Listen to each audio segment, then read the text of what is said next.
Hello and welcome to the Inner Gamer episode 347. We are the video game source for you, the casual gamer. My name is Braynoski.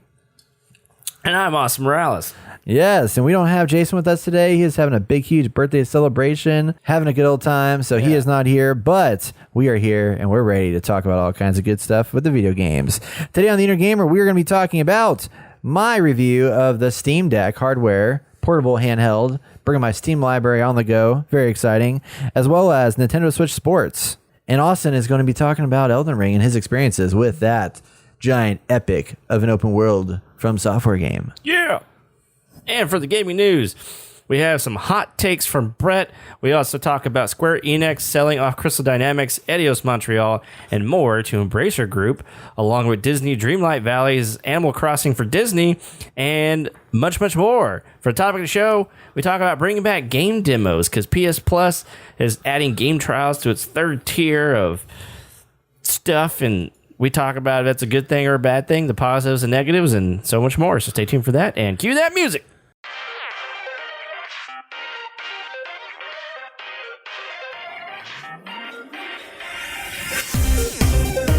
Welcome to the Inner Gamer.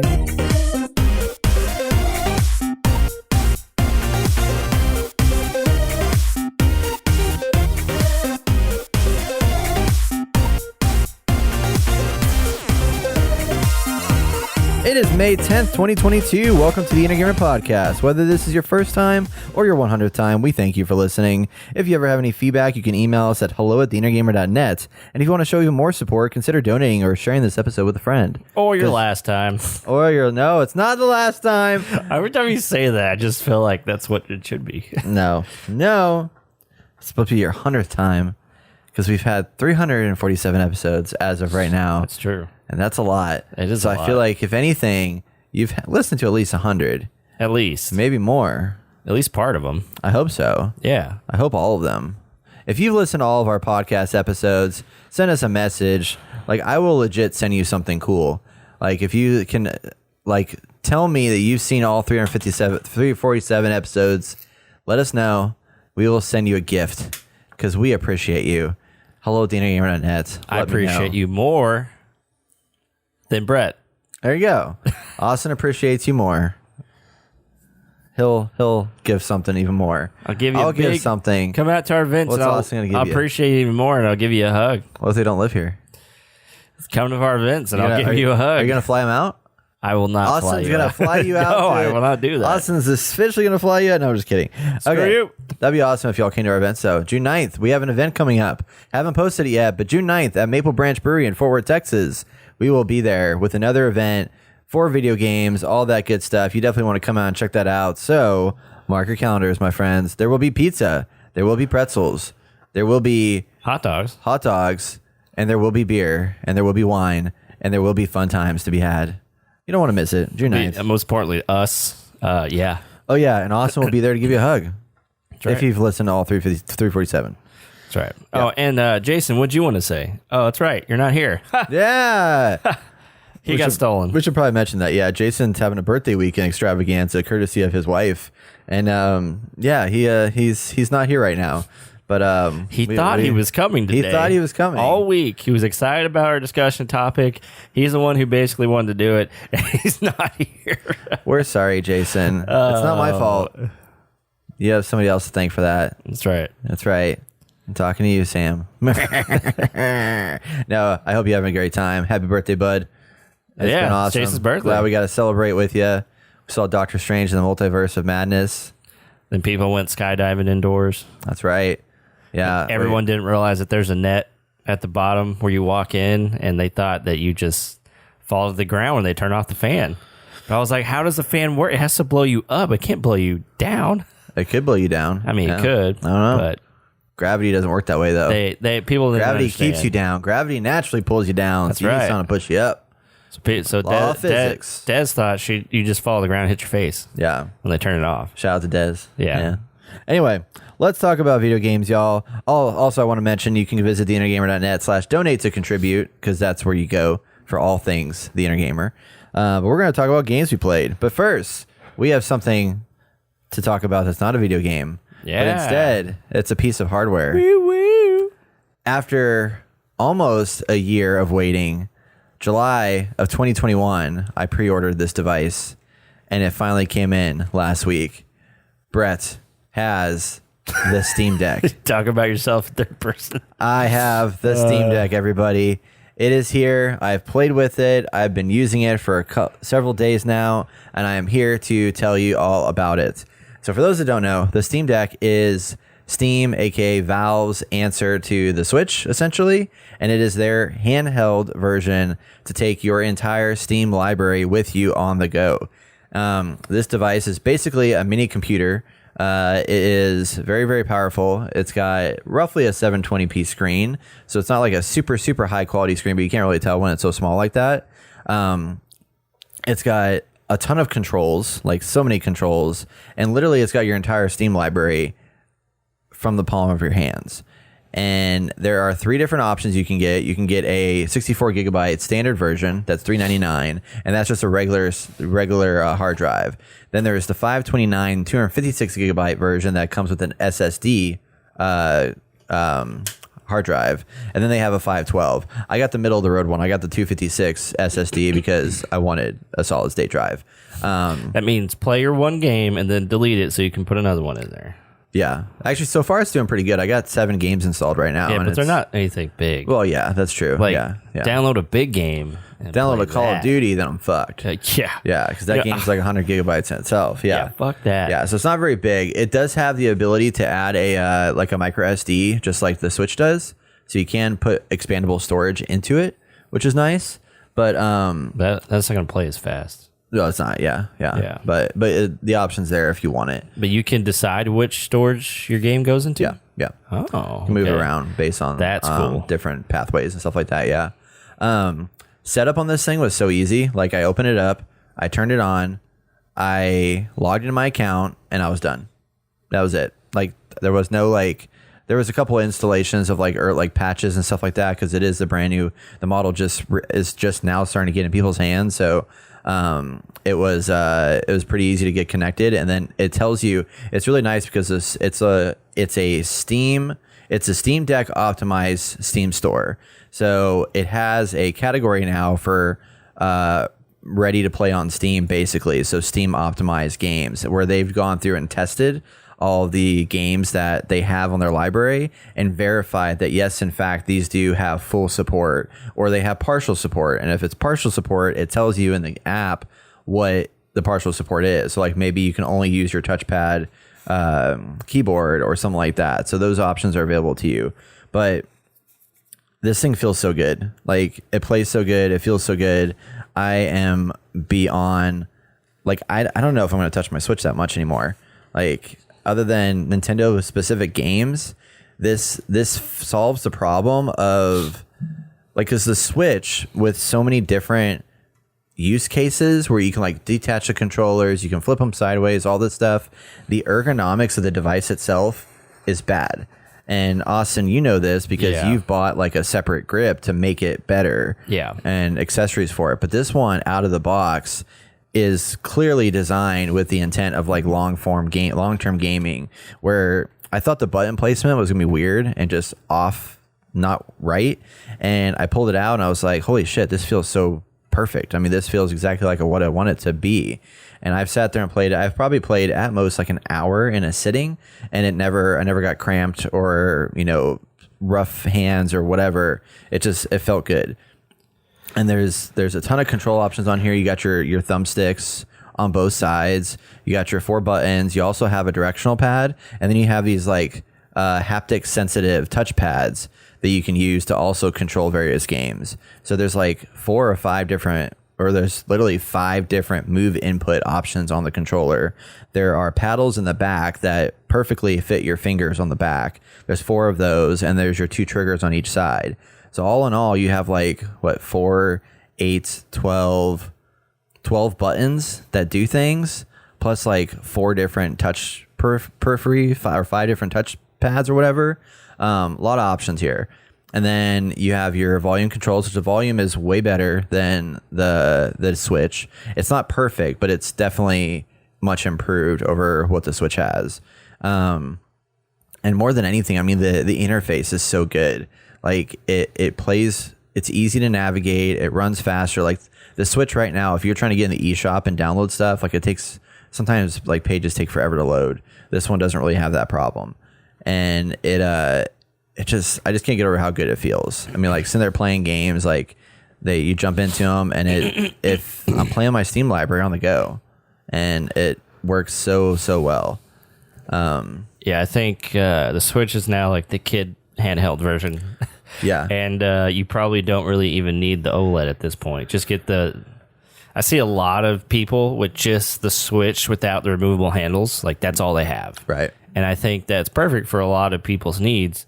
And if you want the big boy version of that, you definitely get the Valve Steam Deck. And they've beat Nintendo to the punch, which is really interesting and is definitely going to move the needle.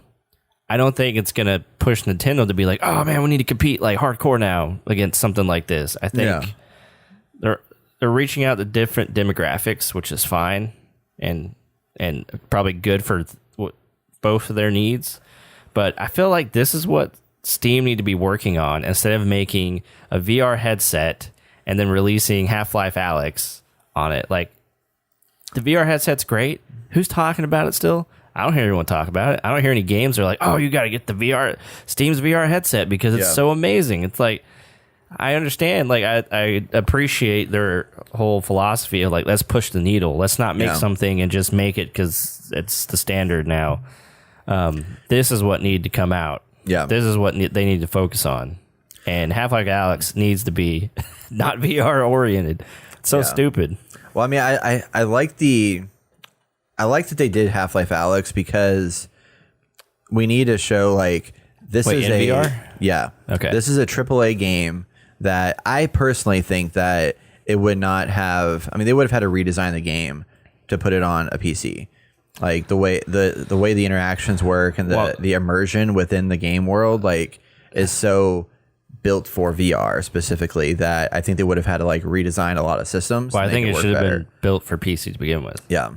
I know. I personally like it because I think it pushed like VR sales across the board, like for more people. Like I bought new hardware with the Oculus. I didn't buy a Valve Index, but I bought the Oculus upgrade with the link cable so I could play Half-Life Alyx.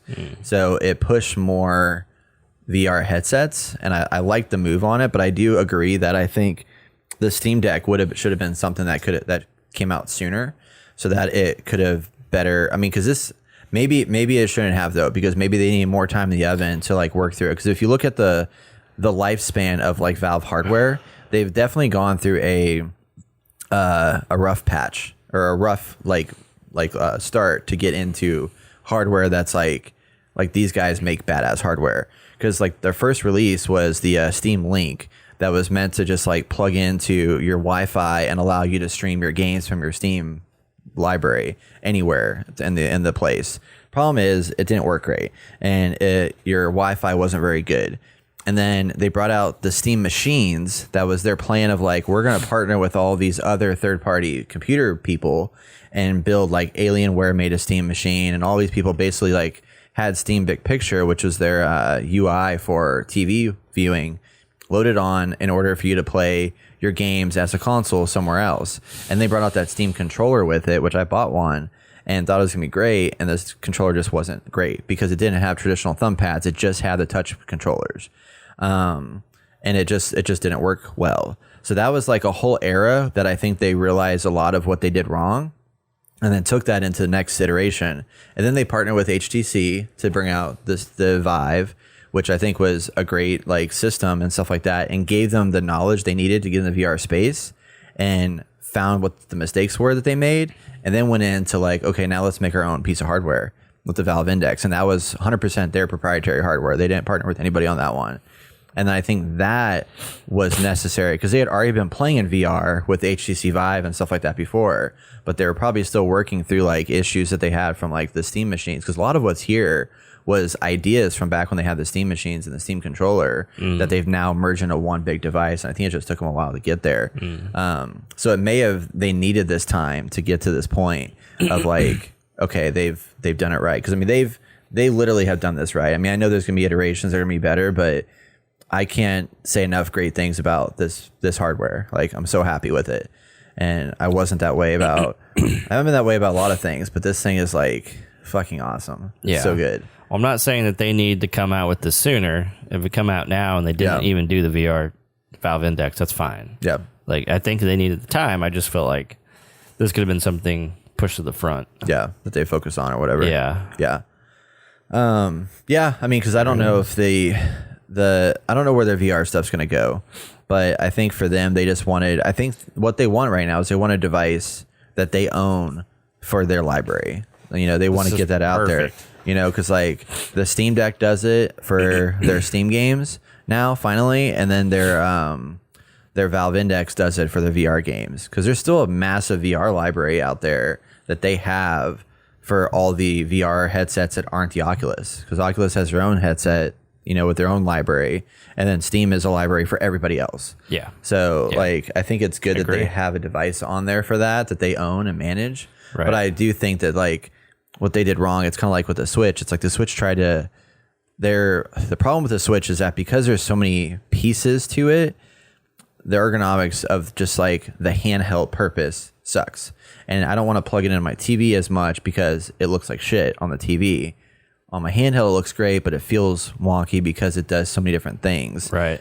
And the Valve Index, when that came out, I think where they fucked up is that they weren't thinking about that ease of use, where we're at a point now where the Oculus Quest exists, where you don't need base stations, you don't need all the funky setup, you just need a room. And they brought this thing out, and you still need a base station. I don't know if you need 2 or whatever, but you do need 2. Okay. So you need 2 base stations. So you need the whole entire room set up. It's not going to hit the market, but like the Steam Deck, like if you have a Steam library account already, that's all you need and you're done. Yeah. You log in and it's ready to go. Yeah. So it's made just a big difference. So easy. Yeah. It really is. I mean, I might get 2.0. Yeah, for sure. Like, and it feels great in your hand. Like, I was surprised. As soon as you put it in your hand, I was like, God, this is amazing. Like, who would have thought this would feel so good? Yeah. But they did it.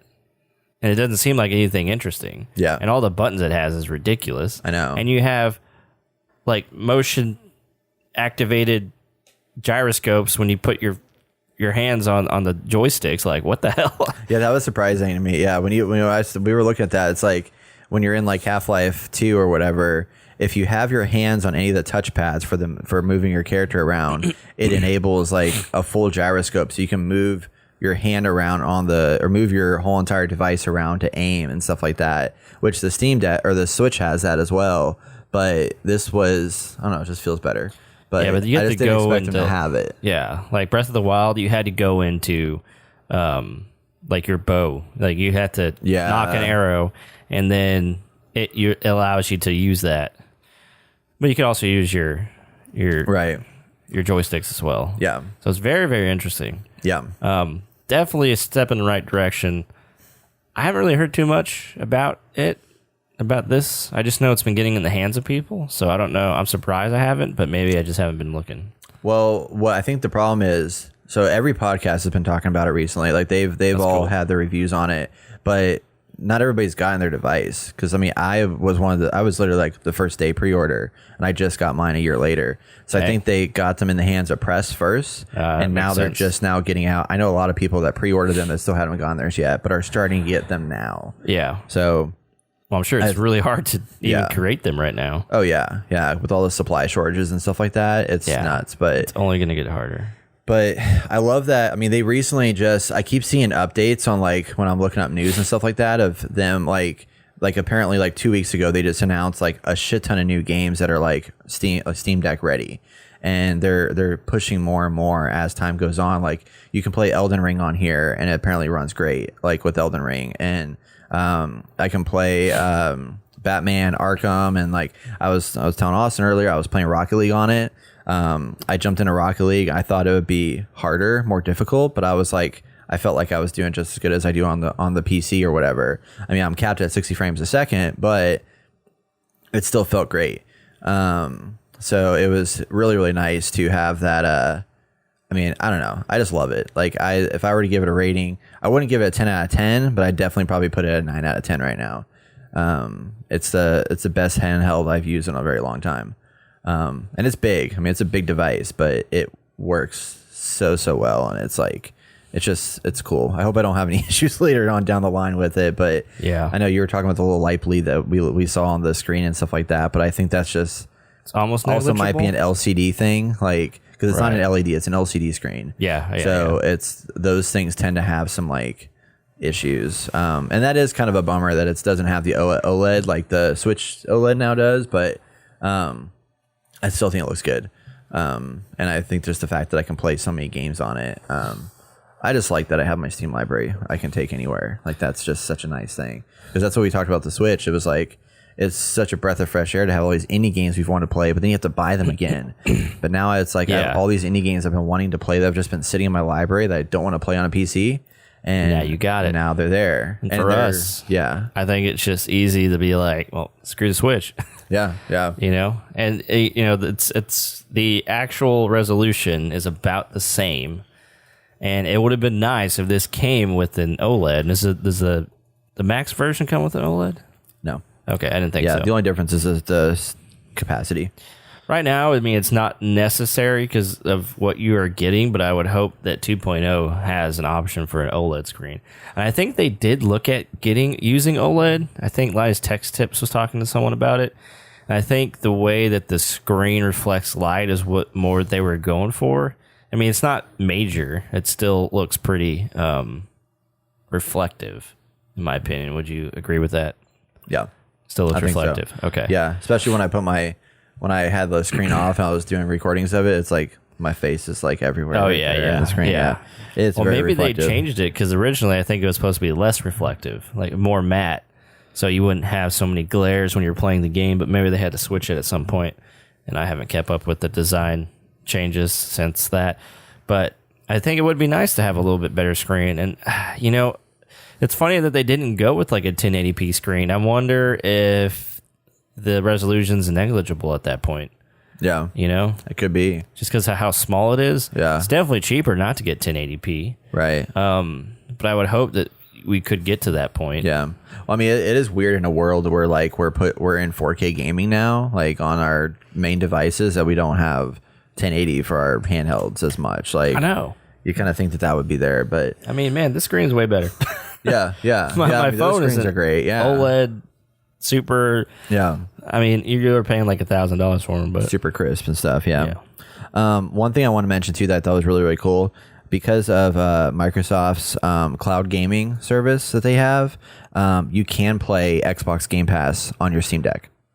So you have to download the Microsoft Edge browser, which is kind of weird, but you can play and stream games through your Steam Deck on the go with Microsoft. So that was kind of cool. that's crazy. So it's like, that's a massive library in addition to the RX, because you can't do that on your Switch because they lock it down. But yeah. Steam's like, I don't care. Come on in. The water's fine. It's great. Come join us. And that's what I was listening to somebody talk about the podcast, and they were like, having the Steam Deck has opened them up to a whole new world of games that they otherwise, like, because in Steam you can just sit there and go through this like massive library, and there's so many games in there like $5, $10, $15 a pop or whatever. And people are just like, I mean, hell, I'm just going to buy this $10 game and try it out, see what it's like. Yeah. And then when they're doing these deals all the time, it's like, it's reinvigorating you into this library that you may not have bought it over here, but if you can take it on the go, it's like, yeah, I'm going to download, Turnip Boy and the Tax Evasion or whatever, because it's like, I want to play that on the go when I'm sitting, in the toilet or whatever it is, Agreed. So, anyway, I'm digging it. that's my review. I'm jealous. of the Steam Deck. But I must wait. Yes, you should. Yeah, I'll be the one that goes through the growing pains of first There generation. you go. That's right. That's right. That's how I was with the HTC Vive, and now look at it. It just sits in a box for what do you call it? History. Now you got to get an Oculus Video Quest game 2, history. man. No, Join us in the world. No, it just there's It's nothing only really $2.99. interesting. Because there's so many good games. I'm okay. so okay. good. I'm So okay. good. Trust me, you want to do it. It's No. going to change your life. Your mom. Your mom's day. Also, the Steam Deck does have a dock that you could buy separately, so that's pretty cool. Anyway, next game. So I'm going to talk again. I'm sorry. But this will be quick. Damn it, Brett. Kind of quick. So All right, go ahead. Nintendo Switch has a new game that just came out, Nintendo Switch Sports. And yes, I just talked about how I'm like playing the Steam Deck and nothing else forever. But there's still definitely a reason to have the Switch. And the Switch does have the Switch Sports now, which is like their iteration of Wii Sports. My Switch just My Switch just sits there doing nothing.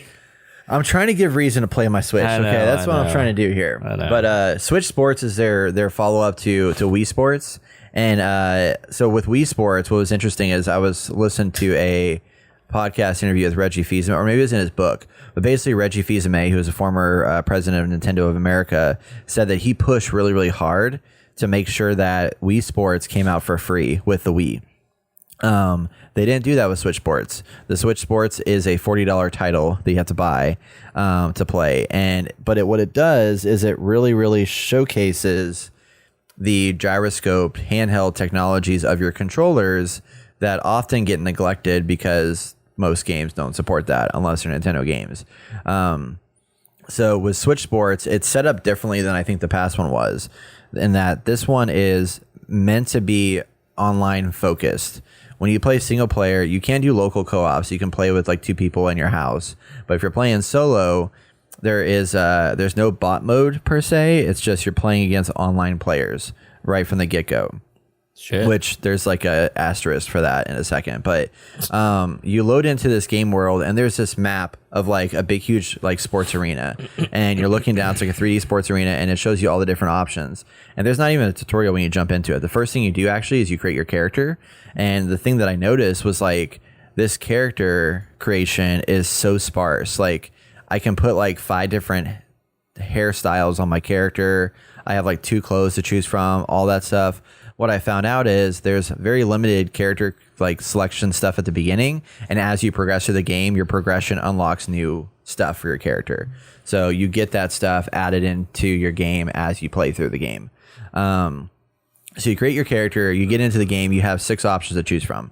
So there is there's 2. What I also hate about it is there's like 3 different types of games that are almost identical. You have volleyball, which in volleyball, there's a bunch of different types of, you're not moving your character around. You're just spiking. You're doing like air slams down. Like I forgot what they call it, but you like slam it down or you just bump it up in the air and then you block. So those are like the 4 or 5 main mechanics. And you're basically just like moving your hands up and down at a certain time in order to, like there's one here, we're watching a video where like you jump up in the air, and then when you jump up in the air, then you have to bump it down, and you like basically like raise your hand up with the controller in hand and then throw your hand down to like knock it down to the other side of the court and to spike. And that's the essential idea of this. And this is a 2v2 game mode. So you're playing with 1 friendly player and then 2 enemy quote unquote players. And that's basically volleyball. And then there's badminton and tennis, which are literally the exact same thing, with the exception of with tennis, you're playing with one of their AI character on your team, and you control both of them. One's in the front of the court and one's in the back. And then you have to just hit the ball. And literally this one is just like you spike. But you can hit it from different angles. You can hit it from the left. You can hit it from the right. You can do an overhand hit. You can do an underhand hit. That will cause the ball to go kind of in different pathways as you're playing.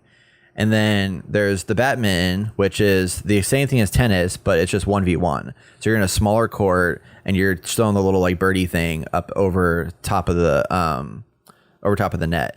And those are those 2 things. And they're fun. I mean, they're simplistic, but they're pretty fun to play. And then there's bowling. And bowling, I think, is the most exciting one. Bowling is set up like a battle royale where you're against 16 players. And you bowl your first set, and then if you get enough points, then you continue onward. But if you're in the bottom 8 or whatever, then you're eliminated, and you have to like go start another round. But if you keep on playing, then if you keep on doing well, you'll continue to progress until you get down to the top 1, basically. And bowling's pretty easy. I mean, it's like you move your character left and right.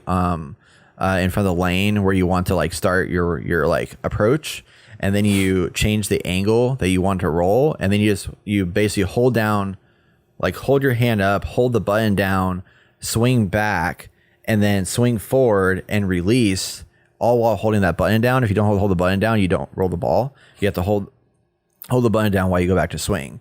So the controls there are pretty straightforward. This was actually really fun. I had a good time with it. It's the longest game to play because there's like 5 or 6, 7, 8 rounds or something like that. I can't remember exactly, but there's a lot of rounds. It takes a while. But you're playing against 16 players, which is kind of cool. And there's a lot of like variation to the bowling that you can run through. It's fun. So then they have there's more Chambara, I think Chambara. So Chambara is sword fighting. So it's 1v1 like sword fighting with like safer sword kind of things. And the Chambara is you're trying to knock the other opponent off to the other side, and you're basically doing different types of blocks and attacks. So when you're blocking, the direction you're blocking matters based on the direction that they hit you. So you got to block against their hit. So if they hit a vertical slice, you have to block to the side in order to block that hit. And then whenever they hit you, then you can go back and hit them, and you have to try to knock them off the edge. Interesting. So very simple 1v1, but it's kind of cool. This was my least favorite one, I think, probably, just because I don't know. It was very basic and kind of boring, but people like it apparently. So, I mean, that's nice.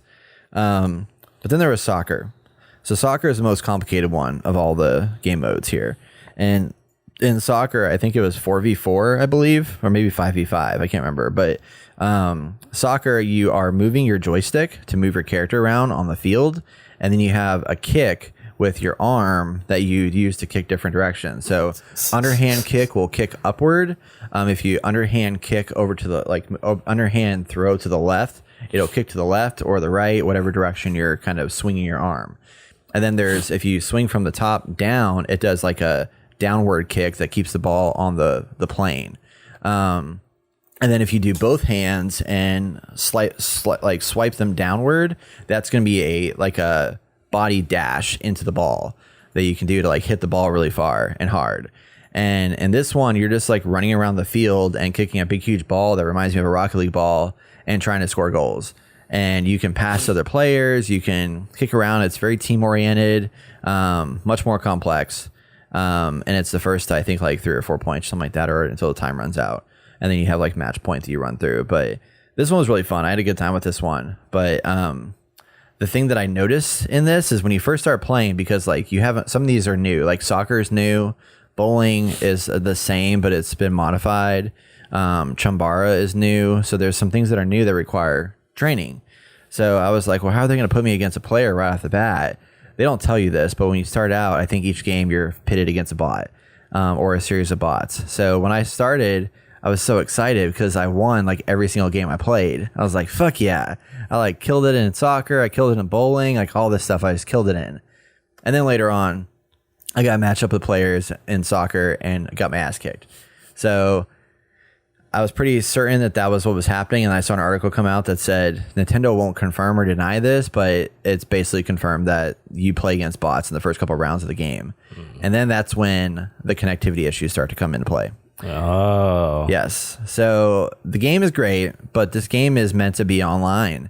And I'm sitting there playing people. I jumped in a game of badminton and we started the game. I got 1 goal in, the person disconnected. I went to play tennis, got not even started the game, somebody disconnected. We tried to join in a bowling game. We got 12 people in, and then the game just disconnected because it couldn't get a full party. Wow. So the online on this thing right now, I think is fucked up, and I don't know what's going on because they made a game that's meant to be online, and if you can't get people connected online, you got a problem here. Yeah. So I'm concerned. That was just like 1 or 2 sittings that I had that problem, so I haven't gone back to it recently, and I was also playing a little later in the evening, so maybe people weren't connected as much then, but I hope they solve that problem. This would be great with families and friends and stuff like that, because I mean it does everything Wii Sports did, and it's fun and it's interesting. And you can use your controllers. I mean, some of them require 2 controllers, some require 1. But that part's great. But if you're trying to play solo like me and play online, the online needs work, and that concerns me. That's crazy. But yeah, Switch Sports. It's cool. I'd probably give it like if I were to rate it, like maybe a 7 out of 10. And I think that would probably be like an 8.5 if it wasn't for the online stuff being so jacked up.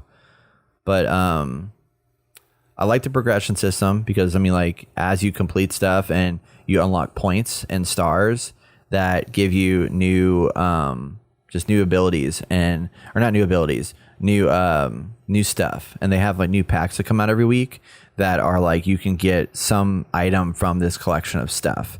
And as you play, you can unlock one of those pieces that either updates your racket, updates your bowling ball, updates your clothing, all that different stuff is just unlocked through progression. So I mean, it looks like a decent game if you could play it.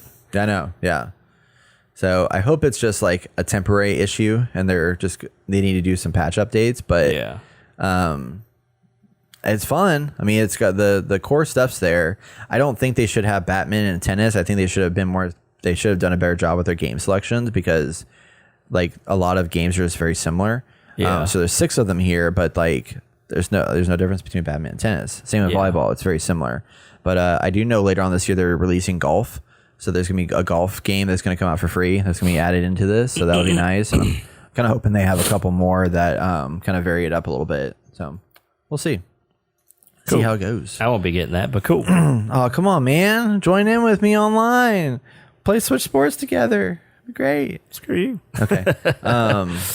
Now all right. on to me. Last but not least, I'm going to stop talking. What do you got to talk about? Stop talking, Brett. 35 All right. minutes. Thanks for turning in to the podcast. Bye, everybody. So I jumped into Elden Ring. I finally got it. Joe came on. He made it sound like it was a changed game compared to the other ones, which were very hard.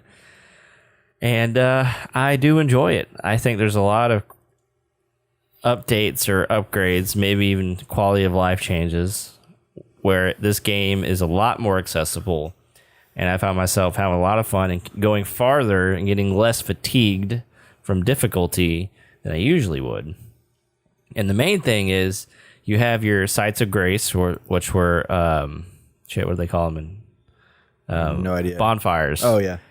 Like the bonfires, sites of grace are very, they're everywhere. So you go in one direction, you're gonna find one. So you get all these points, or you get all these I forgot what they call them. I haven't played in a while now. I've been on Tiny Tina's, but you get all of your souls. I'm just gonna call them souls because everyone knows that. And you get that, and you want to have a checkpoint. So when you die, you can easily get to your lost souls in case that happens. And so that was just awesome. Like, it just made me feel more confident everywhere I go. And you get a steed early on in the game, so you can go fast throughout all these giant open areas. And it has a hop, so you can get up places that you normally wouldn't be able to get to if it's just you. And so I just felt like traversing this world has been like awesome. Wow. Like, you can go in a lot of places, a lot of places.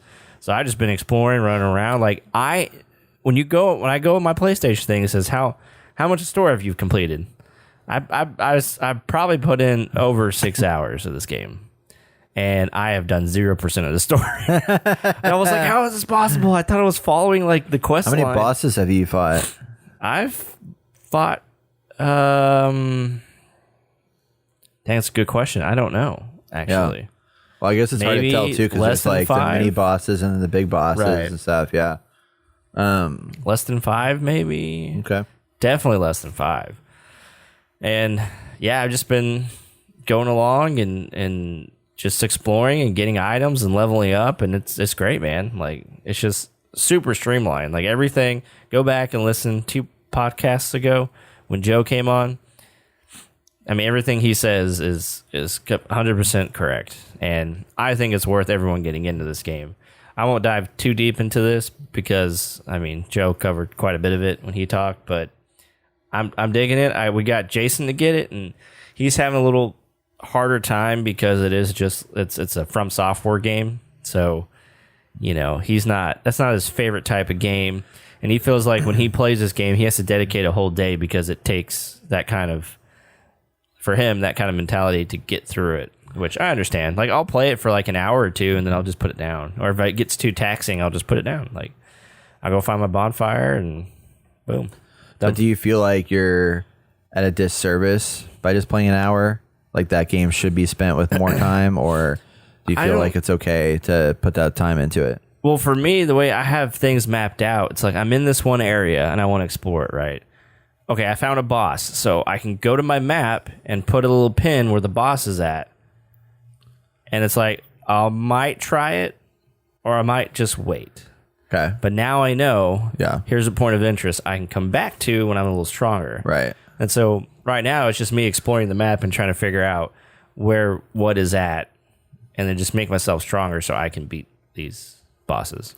So I was asking Joe this when we were on the podcast, and I'm just curious to know from your opinion too, but I was like, what do you do in this game besides go from boss to boss? And it sounds like there's some like NPCs you can talk to that give you some information, but like, what else is there besides like just a massive world that you're just going from boss to boss killing people? I mean, there's a story in there. But like, So is if the you story good? I don't know.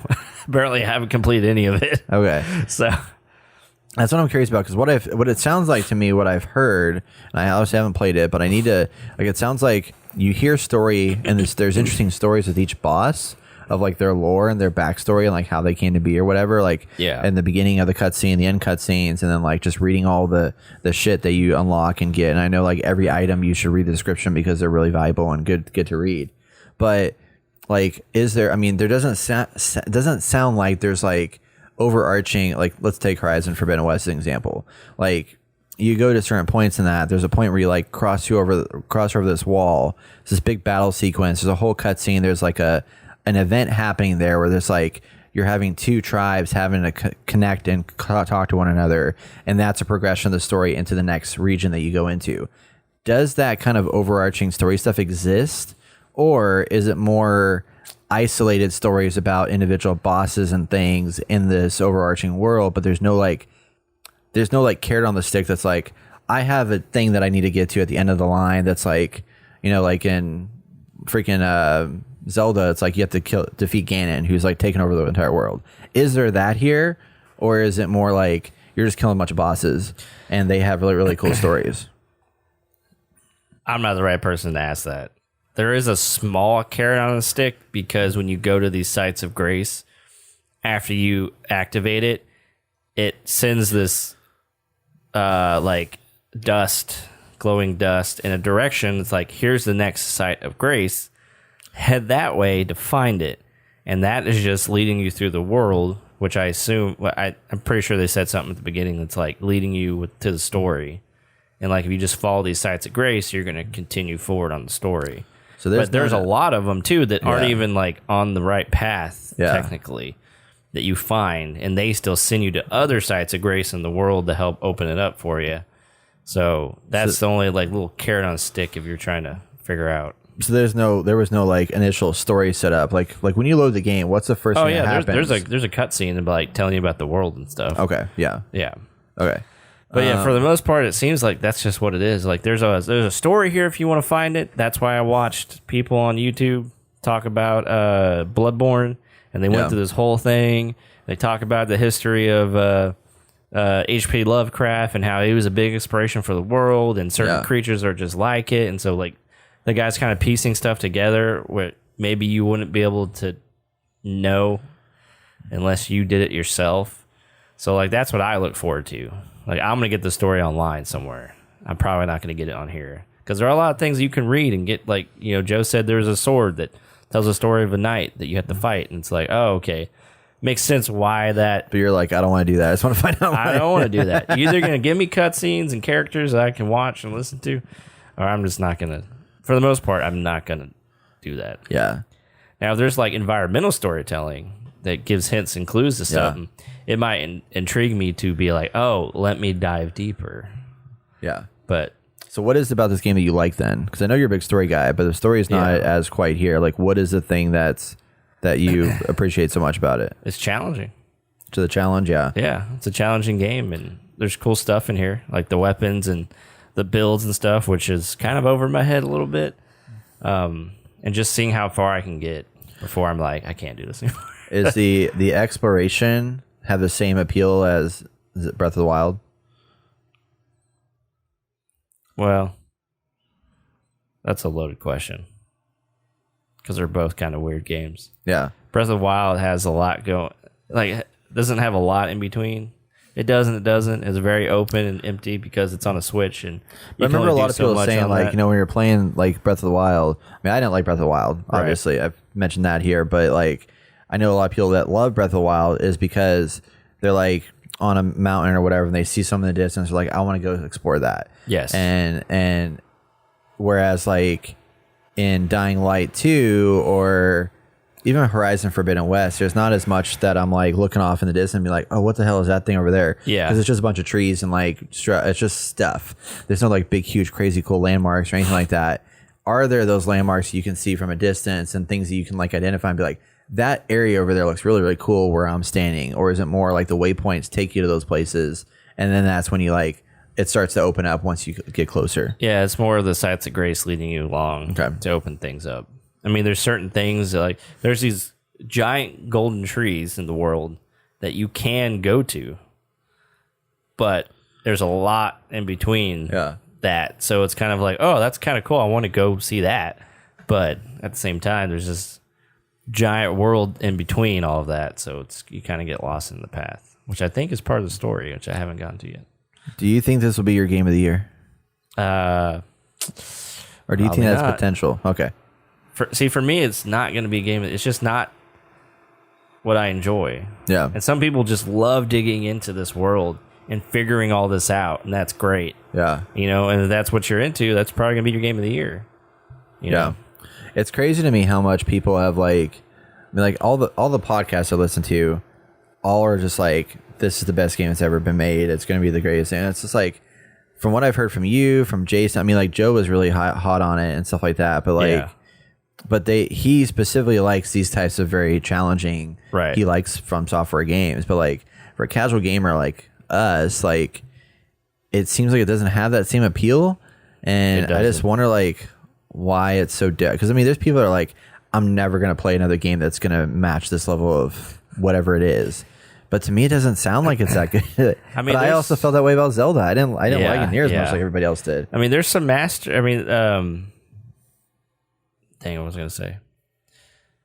You know, what they have created here does, you know, hold weight. But yeah, I don't know. I mean, I think a casual gamer could fully, you know, immerse himself in this world and love it. And like, this is just their game. Like, you know, Joe's playing his third, fourth playthrough? Probably, yeah. Yeah, it's like, I mean, that's a casual gamer, I feel like. Like, that's just his one game. Yeah, that's true. Yeah. Do you like Tunic better than this? Yes. They're different, but yeah. Yeah, I mean, there's similarities. Yeah, I like Tunic because it was challenging, but you could get through it and you can progress at a reasonable rate and open up story stuff. And there was puzzles, but I could figure them out eventually, and I enjoy that. Yeah. And here, it's definitely a lot more challenging. And I remember when Devin was on the podcast, he would say some of the clues in the game for either Bloodborne or Dark Souls, like you would have to read some of the items you picked up in order to understand where you got to take them. In this day and age, we're not used to that anymore, you know? Like Morrowind was like that. You didn't have quest markers. You had to read the quests and go on an adventure to figure out where you were going. It's like, go to the marsh southeast, and then you'll find a road leading, you know, south, and then make your second right, and then you'll find this stump with a sword behind it. I don't know. I just made that up, but it's stuff like that. Because I had a friend at work, and he plays it sometimes. He's like, yeah, man, it's just so difficult sometimes. You got to look that stuff up, you know? And we just really didn't grow up with that. At least I didn't. So, you know, some people like that. Some people just want to go on those crazy quests and have no inkling of what to do. And that's just not for me. Yeah. Yeah. Sadly. Sad Everyone day. knows I'm a narrative guy. I like, you know, the filmic stuff in video games. So give me that. I'll eat it up. Nice. Yeah, man. But yeah, I do enjoy it. Like, it is a lot There's a lot of quality of life changes that make it a lot easier to dive back in. So, might be worth picking up. You guys have to decide for yourselves. Sounds like it's worth trying and stuff like that, but I think it's still, as much as people say it's more open to different people and stuff like that, I still feel like you have to be the type of person that appreciates and loves like the more challenging games. Like it's still From Software game. Yeah. At the end of the day, like sounds like you need to know what you're getting yourself into. Yeah, because that's going to be. Yeah, don't pick this game up and be like it's going to be some other game. Like you got to know what you're getting yourself into. And then me and Jason played multiplayer, and he was really perturbed by it because it's just like the old ones. You have to summon someone in, and it requires you to get resources to make this item that you use in order to see my symbol that allows people, or that allows Jason to summon me into his world. And he didn't have a lot of those resources, so I died, and he had to go on a quest just to find some of those resources, which is pretty plentiful. And I pick up every single one I see because there's items in the world that you can pick up. But I think that's really kind of turned Jason off. Like he wanted something like Tiny Tina's, which I thought they might have changed it because that's what I heard. It was a little like multiplayer is different in this one, but it's not that much different. Yeah. And maybe I heard wrong. Well, I mean, I think it's just because the fact that you can't explore the open world with your friends, which True. Before there wasn't really that. I mean, you didn't, before you, like in Bloodborne and stuff like that, you just summon your friends, help you the boss. I don't remember. I never summoned anybody. Yeah. 'Cause I don't think you're able to like travel I don't think you could start from like go through from point A to point B before you get to the next boss and like have your friend with you. It was just like, I'm about to go to a boss fight, bring a friend in, I think is how it worked. Yeah. And this one, it's like you have an open world you can explore with your friends before you ever touch a boss. Yeah. Yeah. But the fact that you had to like spend some kind of currency or something like that in order to summon somebody. I never did it. And this one? No, this one is an item. Yeah, that's what I mean. Yeah, you have to like, make an item to see someone summon symbol. Yeah. And does that like cost like some kind of It costs currency? a resource. So you have to first you have to get dang, what was it called? A crafting pack. And then with that crafting pack you have to buy manuals or pages that allow you to craft certain things, and with this crafting pack and those pages that you buy, you can create this item that allows you to do that. See, that kind of sucks. Like I feel like that's too much work. They don't tell you that. Yeah. I just assumed from the beginning, because I've played other games, I knew I needed to get the crafting pack from the one guy, which is pretty early on in the game. Yeah. And then just these pages that you find, it's probably worth buying your stuff. Yeah. Or buying those. And yeah. Damn. Anyway, me and Jason are going to get back into it. Hopefully he enjoys it a little more because it really does help to have someone there. Yeah. Yeah. So, I think so. I feel like it's definitely one of those games that would be nice to just have a friend to go around, fight some of these bosses with. And stuff. I didn't mind. I died. He can just summon me back. It's like for him, he doesn't want. It's just a lot more work than it should be. Yeah. His mind. But it's like, yeah, just summon me back. But the one thing that does suck is you only get one healing potion. See, that sucks if I too. get summoned in, I get one healing potion. See, that's just like that breaks that breaks that experience. Like if you want, I mean. But that forces you to have to be wanting to just do it as needed. Yeah. But not, let's just have a game night where we just like play the 4 or 5 of us together all night. Like you're not able to do that. I mean, you can do that, but it's a bigger like hurdle to get over in order to make that happen. Yeah. And that's something I like. I don't really like that aspect of it. For me, it's not that big of a deal. I knew coming into it, that's what it's going to be like. Yeah. I just want someone there to help me out. Right, yeah. And the enemies do get harder once you summon someone in, so it's like, oh, shit. Yeah, but it's nice you can have somebody pull aggro, so that's the best benefit. Exactly. Yeah. Plus, me going into Jason's world, I have a lot more health than he does. Yeah. So I'm helping him get farther in the game, and eventually he can come to my game. Cool. So. Good shit. Yeah, man. There you have it, y'all. Steam Deck, Switch Sports, Elden Ring, all right there, ready to go. Let's do it. And that's going to wrap it up for the games we play this week. Don't forget, we stream on Twitch each and every Wednesday at 7 p.m. Central Time. This is actually a very exciting week for us because we are streaming on Wednesday. I don't know what that stream is going to be yet. Probably Tiny Tina's again, maybe. Are you working Wednesday? I'm off Wednesday. Oh, hell yeah. Maybe we can stream some Tiny Tina's.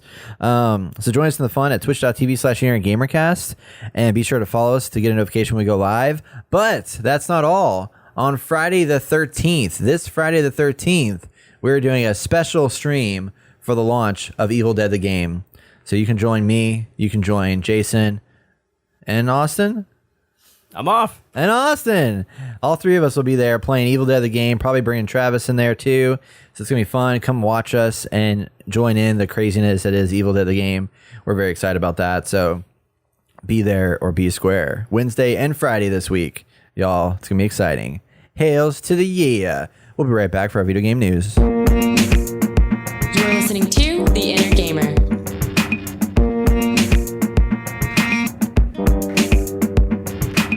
It is time for our video game news, where we share the best headlines from the week in the gaming industry. If you find something you want to hear us talk about, you can send it to hello@theinnergamer.net, and we may discuss it on the next podcast. First up, we have our infamous new Hot Take series. Yes, that's right. This is where we talk about quick and fast facts, news from the news world, ecosphere, metasphere, something shit. I don't even know anymore. That's weird news. But first up, we got Ubisoft Skull and Bones is finally releasing fall of 2022. How? This game's been in development for 20,000 years, and now it's coming out. But how? I don't understand how. Did you see the leak footage that came out about it? No, I didn't. Yeah, it's all been deleted since then. But dang it. It was It's somewhere on the internet. People were complaining about it because it's like it's Dreadnought for pirate ships. You know, so like you're not controlling a character on the ship, you're controlling the ship itself. And I think people were kind of unfortunate and sad about it, but that's how it should be. That's how I want it to be. I know. I think it's gonna be cool. But yeah, they said they're missing the point of Black Flag is basically what the headlines are saying. But it is going to be, I would imagine. I mean, Ubisoft's gonna have a like kind of walkthrough thing. I think coming up here pretty soon for around the E3 time. E3's not happening, but there is a lot of showcases coming out, and I bet we'll see some stuff there. But it's looking good. I just hope it's good. But I'm worried because all development hell is going to come out and be a piece of shit. But we'll see. Yeah.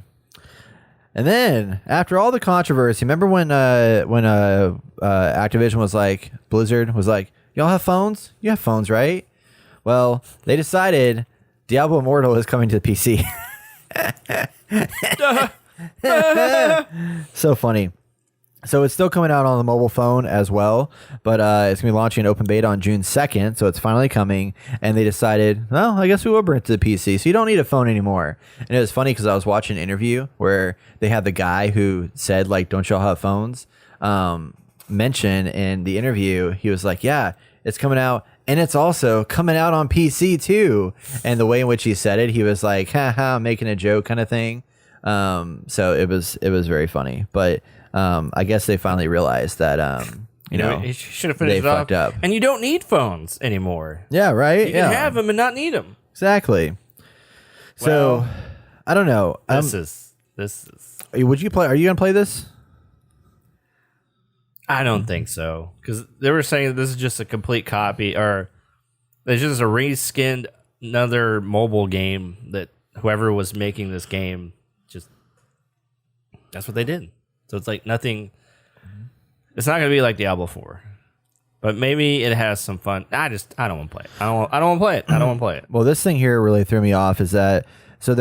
They're adding WASD for moving character around, and you can rebind keys as well as controller support. The HUD elements have been upscaled for PC, but they're largely keeping the interfaces identical so they can ship the two versions at the same time. So we're going to be playing a game on PC that looks like a mobile game. Yeah, that's why I don't want to play it. That's going to be scary. I don't want to play that. That's so there you stupid. Go. All right, and last but not least in our hot take segment, we have Halo Infinite. 343 addresses Season 2's bumpy launch and says fixes are on the way. So the new Season 2 just came out, and while it has some new updates, I don't know if there's enough here for the casual gamers to be as invested into this game, because there's only 2 maps. There's the last Spartan standing mode that's cool, but only has 1 map you can play it on, and a whole slew of things. But basically, they had some issues where the game came out and they were having problems with there was challenge issues, like on the last Spartan standing challenges. They weren't tracking correctly and you weren't earning awards. There was also a jamming issue regarding semi-automatic weapons and unintentional glitch that will be patched in the future. Just a bunch of stuff that just what made it rocky and rough. So they are giving free XP boost packs for this, but that's just sad. I'm gonna call Travis. Oh no! I want him to be here for this. Okay, all right. We're doing it live call right here. If he answers, I don't know. We'll see. He might be like too busy. He has hurt his back, so yeah, that's true. He injured himself from playing too much Halo. I might have to call Sarah. No. Like, where's Travis? Oh, no. We need to talk to him. They're probably sleeping. What would they be sleeping for? I don't know. Tired. Tired from what? Yesterday. They didn't go out last night. All day yesterday. I don't know. I mean, all day. He's got a broken back now, so. I know. That's true. Yeah. Maybe she's massaging him. It's possible. Dang it. I want him to be angry with me. Damn it, Travis. Here, we'll try one more time, but we'll keep talking. Okay. Yeah, I heard about this, and I like how bumpy is an understatement. Apparently, people are furious, and apparently, the player base is dropping like drastically. Oh yeah, it's dropping a lot. Yeah. It's like, guys, this is a first party game for an Xbox. It sucks too because I was so excited. Well, and season 2 was supposed to launch with fucking co-op, and now it's delayed until August. It's so bad. Come on, y'all. It's so bad. And this is just gonna make Travis so happy. I mean, this is a bad sign for. Please leave your message. Dang it. It's a bad sign for just first party exclusives on Xbox because this is the flagship and they're having all these problems with it. I know. And that's not a good thing. And they still have all these studios, and we have hardly seen anything from any of them. They're supposed to have a 90-minute showcase For E3. in June 9th. Oh, fuck. That's the day of our event. Shit. It's okay. It'll be fine. We'll watch the recap after. Yeah. But it's going to be Microsoft and Bethesda combined. Yeah. So it'll be an Makes hour and a sense, half makes sense. feature of that. So we're going to get Starfield heavily in the show, which I'm excited about. So we'll see. But yeah, there's a lot of stuff that we need to hear from. That we need to know what their 2023 lineup is going to look like. Yeah. Because like this year, I feel like it's pretty much packed full with like stuff already. But And I've heard that freaking Xbox is still beating out PlayStation, like sales and stuff. Like we're in this really wonky time where it's like PlayStation's winning, but they're not doing as good monetarily as Xbox. And I'm just like, how is this even possible? Like I feel So like weird. It's just. Yes, the Game Pass is great and offers a lot, and if you don't have it, you're an idiot. But no, that's understandable why you might not have it. I mean, I have it, and I play it once in a while now. But it's cool that you can get all these games. you can play Trek to Yomi on it, which I heard wasn't very good. What? Oh, yeah. Heard it wasn't good? Yeah, I've heard really bad things about it. Wow. Like It it's looks visually, great. it's incredible, but Yeah. the gameplay feels like a PS2 era game. Yeah. I'm not surprised, I guess. But yeah, then you have Halo, and it's like, dude, this is the game. This is supposed to be the game, and I feel like it's being held back by trying to monetize it out the ass. Yeah. Which Travis is right. Like, you just need to make a badass game. And apparently they've changed things for speedrunners for Halo Infinite campaign. Yeah. They have, like, screwed them over where they Really? can't do it anymore. And now they're just pissed. So, like, they've upset everybody. Like, it is a trash fire. Yeah. Saying it now. We had fun when it came out. The story was okay, but trash fire. All right, moving on to our actual news here. Halo Infinite's trash fire. But the big headline I think of the week that I was very, very shocked to see, but is interesting nonetheless. Square Enix has announced that they are selling off Crystal Dynamics, Eidos Montreal, and much, much more, which includes things like the Tomb Raider IP, Deus Ex, and Thief, and more than 50 other intellectual properties. So this is kind of insane. They're buying it for $300 million, which to me doesn't sound like a whole lot of money. That's not for good. all these studios, especially when you Yeah. think about what did Bethesda sell for, like $3 billion, I Let's think, or see. something like that. Bethesda purchase price. We're looking it up, guys. We're Looking it up live. Let's see. 7.5 billion. 7.5 billion. Okay, So- given it's a whole studio with years of stuff. Well, it's not just a studio; it's a parent company that owns a bunch of true. things. So they that would be like the equivalent That's of them true. buying Square Enix in this situation. Gotcha. Yeah. But still, I feel like there's a lot more. I mean, there's a shitload of properties under these companies that they're buying. It's just kind of crazy. You're right. So $300 million just seems like drop in the bucket kind of deal. But I mean, hey, who knows? So they're going to get 1,100 employees from the 3 studios across 8 locations around the world, and they're all going to become Embracer Group employees. Now, for those that don't know who Embracer Group is a parent company conglomerate that has a lot of shit that they own that you don't even realize. They own Gearbox. They own Saber Interactive, responsible for World War Z. They own Koch Media, and that's also a big brand. They own... What was the other one that I was thinking of the other day? Oh, Coffee Stain Studios and several others. Deep Rock, yeah, the people that did Deep Rock and stuff like that. That's great. They just own a lot of properties, and it's a lot of like more ish B tier kind of games, but still a huge like number of studios that they have access to. So it's pretty wild, and I've seen their name a lot in a lot of things because they don't just own. They don't just own studios. Oh, they also own THQ Nordic, so they bought that up whenever THQ disbanded. Nice. But they own a group called like Asmodee that makes they make board games, and they also own Dark Horse Media, which I think does like anime and shit like that. They do comics and stuff. Yeah, comics. Yeah. So they have a lot of properties. Yeah, basically. That's crazy. Yeah. So with this deal, I mean, what's really interesting is like this opens up a whole new potential because like I feel like in recent years Square Enix they've been pumping out a lot of titles for a lot of different games with a bunch of different stuff, but they've done a bad job with a lot of these. I mean, I continually see, and we all continually see like things of like, oh, so and so game didn't meet Square Enix's expectations. Marvel's Avengers, Guardians of the Galaxy didn't. Somehow. What was the other one that I was thinking of that was fairly recent that came out that just did not? Oh, Outriders. So all these games that came out where they were like, apparently Outriders still hasn't made a profit. And like they're having all these issues, and it almost seems to be like Square Enix's fault, kind of, in that I don't see any other studio that notoriously across the board posts articles about things performing less than expectations. So that was surprising to me. But the reason they're selling this off is because they want to focus more into blockchain, AI, and the cloud.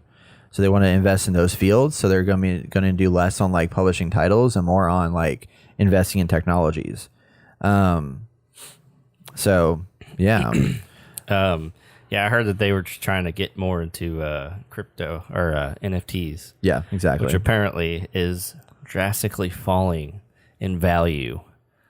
Yeah, a lot of them are having some issues. Like I was like, oh my god. Yeah, it's one of those deals where I think it needs a reset, and it's going through it's not going through a reset yet, but I think we're definitely going to see one in the next couple of years of like these things are all overvalued and they need to like bring it down to like a more practical sense. Right. Yeah. But I mean, what's interesting about this is like we know that Crystal Dynamics is working on the next Tomb Raider.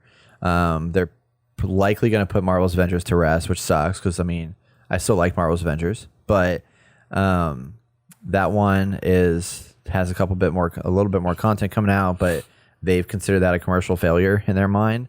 But Tomb Raider, it is. I mean, like, do we want more Tomb Raider? That's what I'm curious about. Like, does that need to come out? I would like it to come out. Okay. But I hope they would do better with the story this time, or whatever game they decide to come out with. Because I thought the last one was not that great. Really? Story-wise. Yeah. Actually, a lot of people enjoyed it, and that's great. But, for me, it's probably there's glaring issues. Go back and listen to me talk all about that when I reviewed it. But yeah, I mean, I think it's a franchise, and they've done good to revive the character and the world that she's in. And it'd be cool to kind of maybe look at some of those old games that had a little more mysticism in it and bring that forward. Yeah. That'd be cool. Yeah. I'm excited for what they do with Eidos Montreal, too, or what if they give, because I mean, they did Deus Ex, which was fantastic, and we've talked about Guardians of the Galaxy was fucking awesome. It was so good, and writing was yeah on point the whole game. There was never a lull moment. Yeah. They actually do have some good writing, because I thought, I didn't play, what was it, Mankind Undivided or whatever. I didn't play that one. Yeah. But Human Revolution I thought was awesome. Like, it was really, really good. And the writing was Human good. Revolution's The gameplay.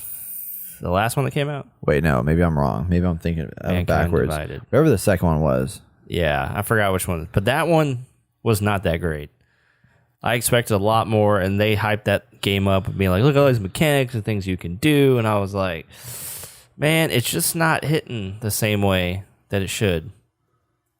I was really, really sad about that. Yeah, Human Revolution was the second one. That was one that I played that I really liked. Oh, you liked it? Yeah. Okay. Yeah, I did not like it. The second one? Yeah. Really? But you liked the third one? Or did you play the third one? Oh, sorry. What was the third one? Mankind Divided was the third one. Oh, okay. Yeah, it's the last one that came out. That's the one I'm not talking about. Oh, okay. You're talking about Yeah, this is the second one, because there was when like that came out, it was like Cyberpunk for back then, and it was awesome. yeah, it was really good. I want to go back and play the third one, but I have not done that. So Yeah, not worth it. yeah, And dude, I put it on this laptop and it still was chugging. really? Yeah. Damn. You can't even do it on high graphics. That was crazy. Well, maybe I didn't have it plugged in. I don't know. Anyway. Cool. Well, there you go. Big, huge acquisition. We'll see where things go with that in the near future.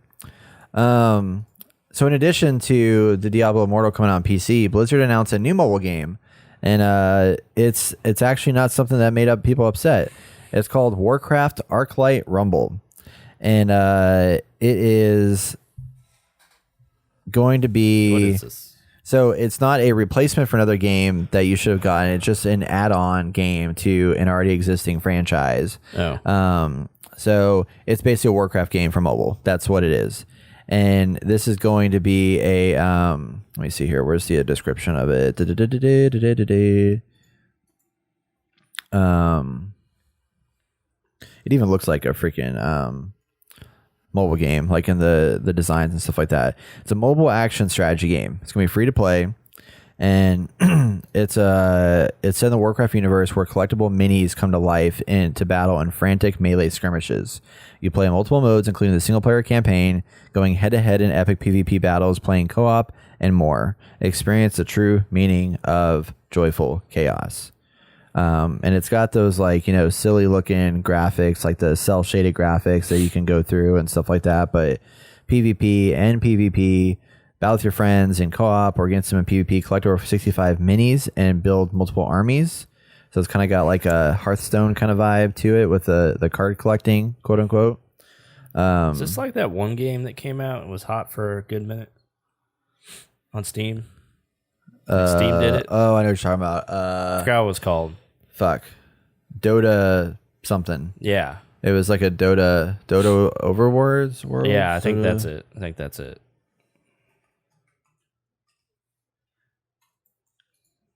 Dota Underlords. There you go. That's what it was.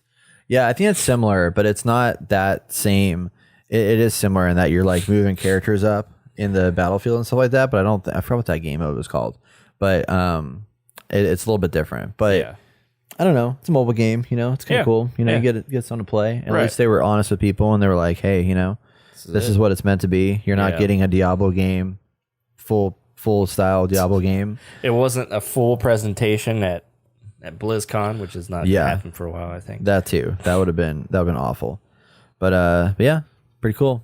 Nice. Warcraft, Arclight, Rumble. Nice. So Disney surprised us with an announcement of a game. See this actually. Yeah, check out the trailer. It's pretty cool.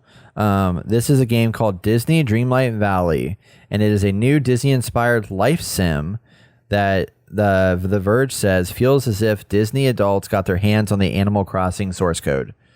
So it's like a Animal Crossing style game, but in the Disney world with Disney characters and all that stuff. So they it's They also say it's an isekai fantasy. I don't know what that is, but that's a Isekai? thing. Isekai, yeah. Okay. So your character is pulled into a world fractured by an event called the Forgetting. It's up to you to team up with your favorite Disney characters, repair the world with your special powers, and create a place where everyone can once again live in comfort and harmony. So it's said to take inspiration from adventure games like Monkey Island and Day of the Tentacle.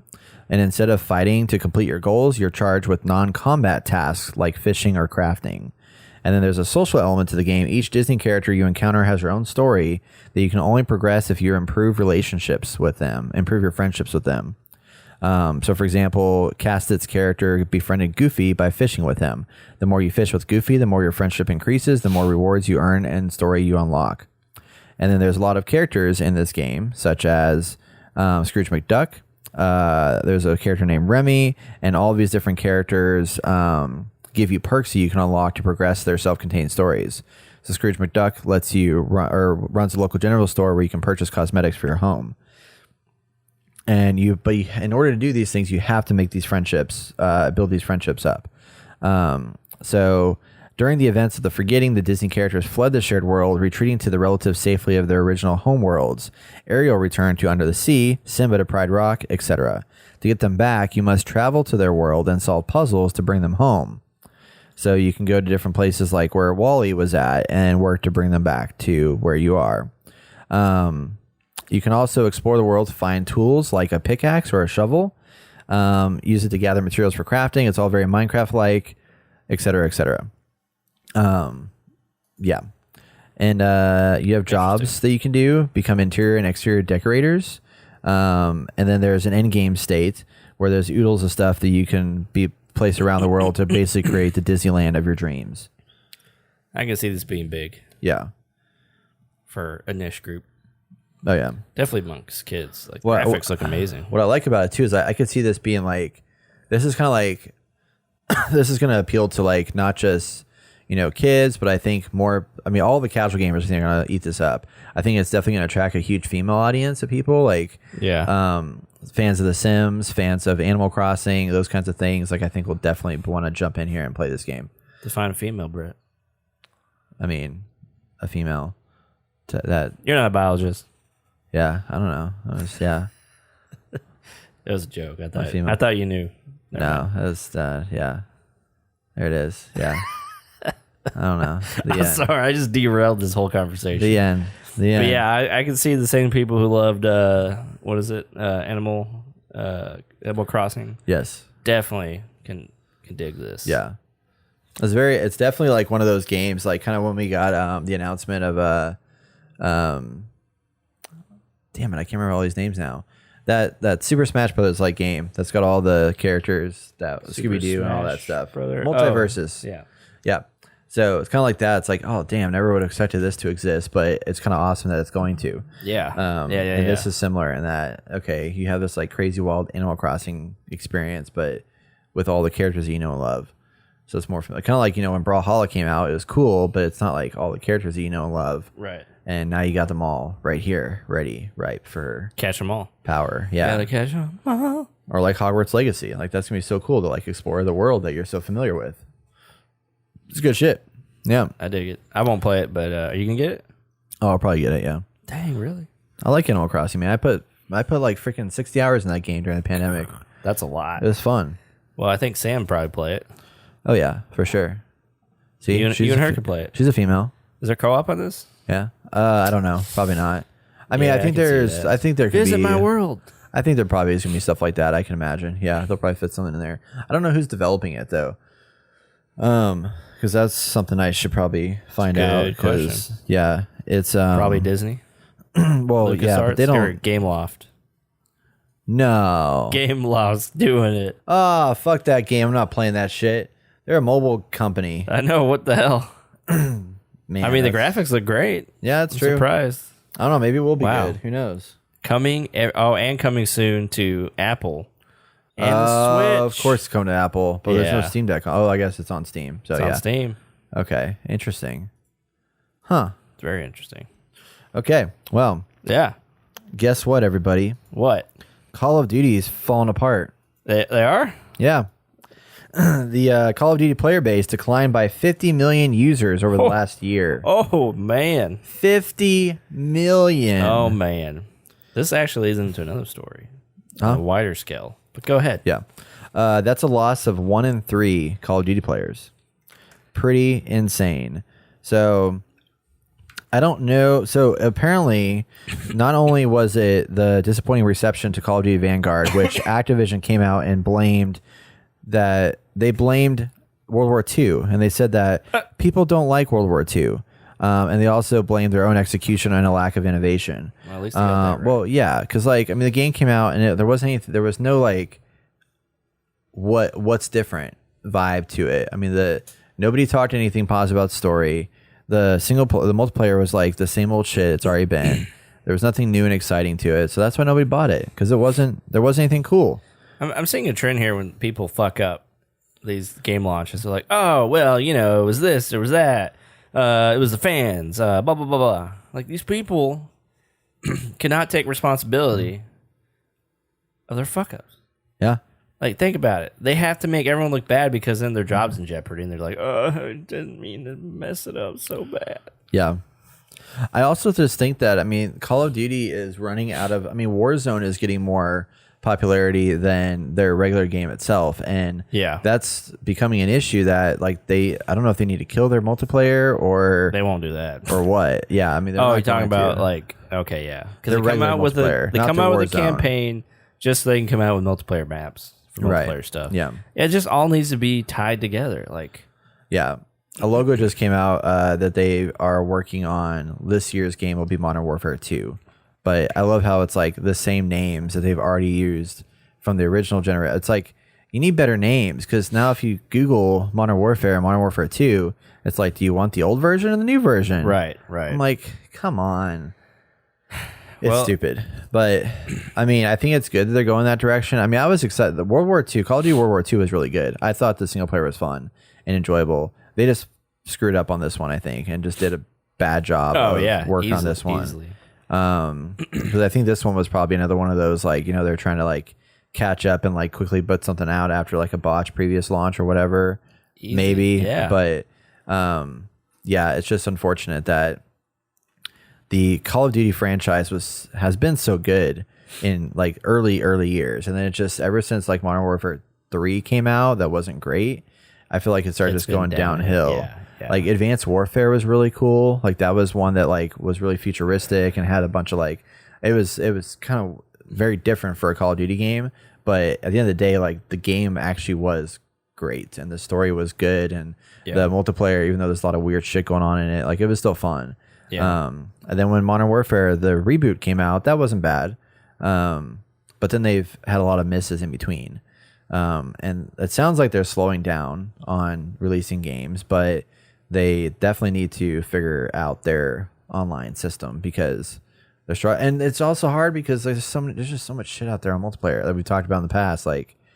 Between Apex and this and PUBG and Fortnite and Halo Infinite now and Battlefield 2042 and how many other, name 10,000 other multiplayer games you can play, that are shooters. It's very challenging for gamers to get their time to one. Just figure out what you can do and do it really good, or that you want to do.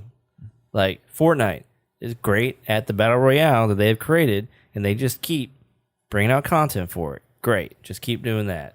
If you're good at single-player stuff, like PlayStation, just keep pumping out that single-player content, and people are going to love it. Everyone's trying to follow the fad and change things up and do all this stuff. It's obvious that Call of Duty the campaigns have taken a backseat.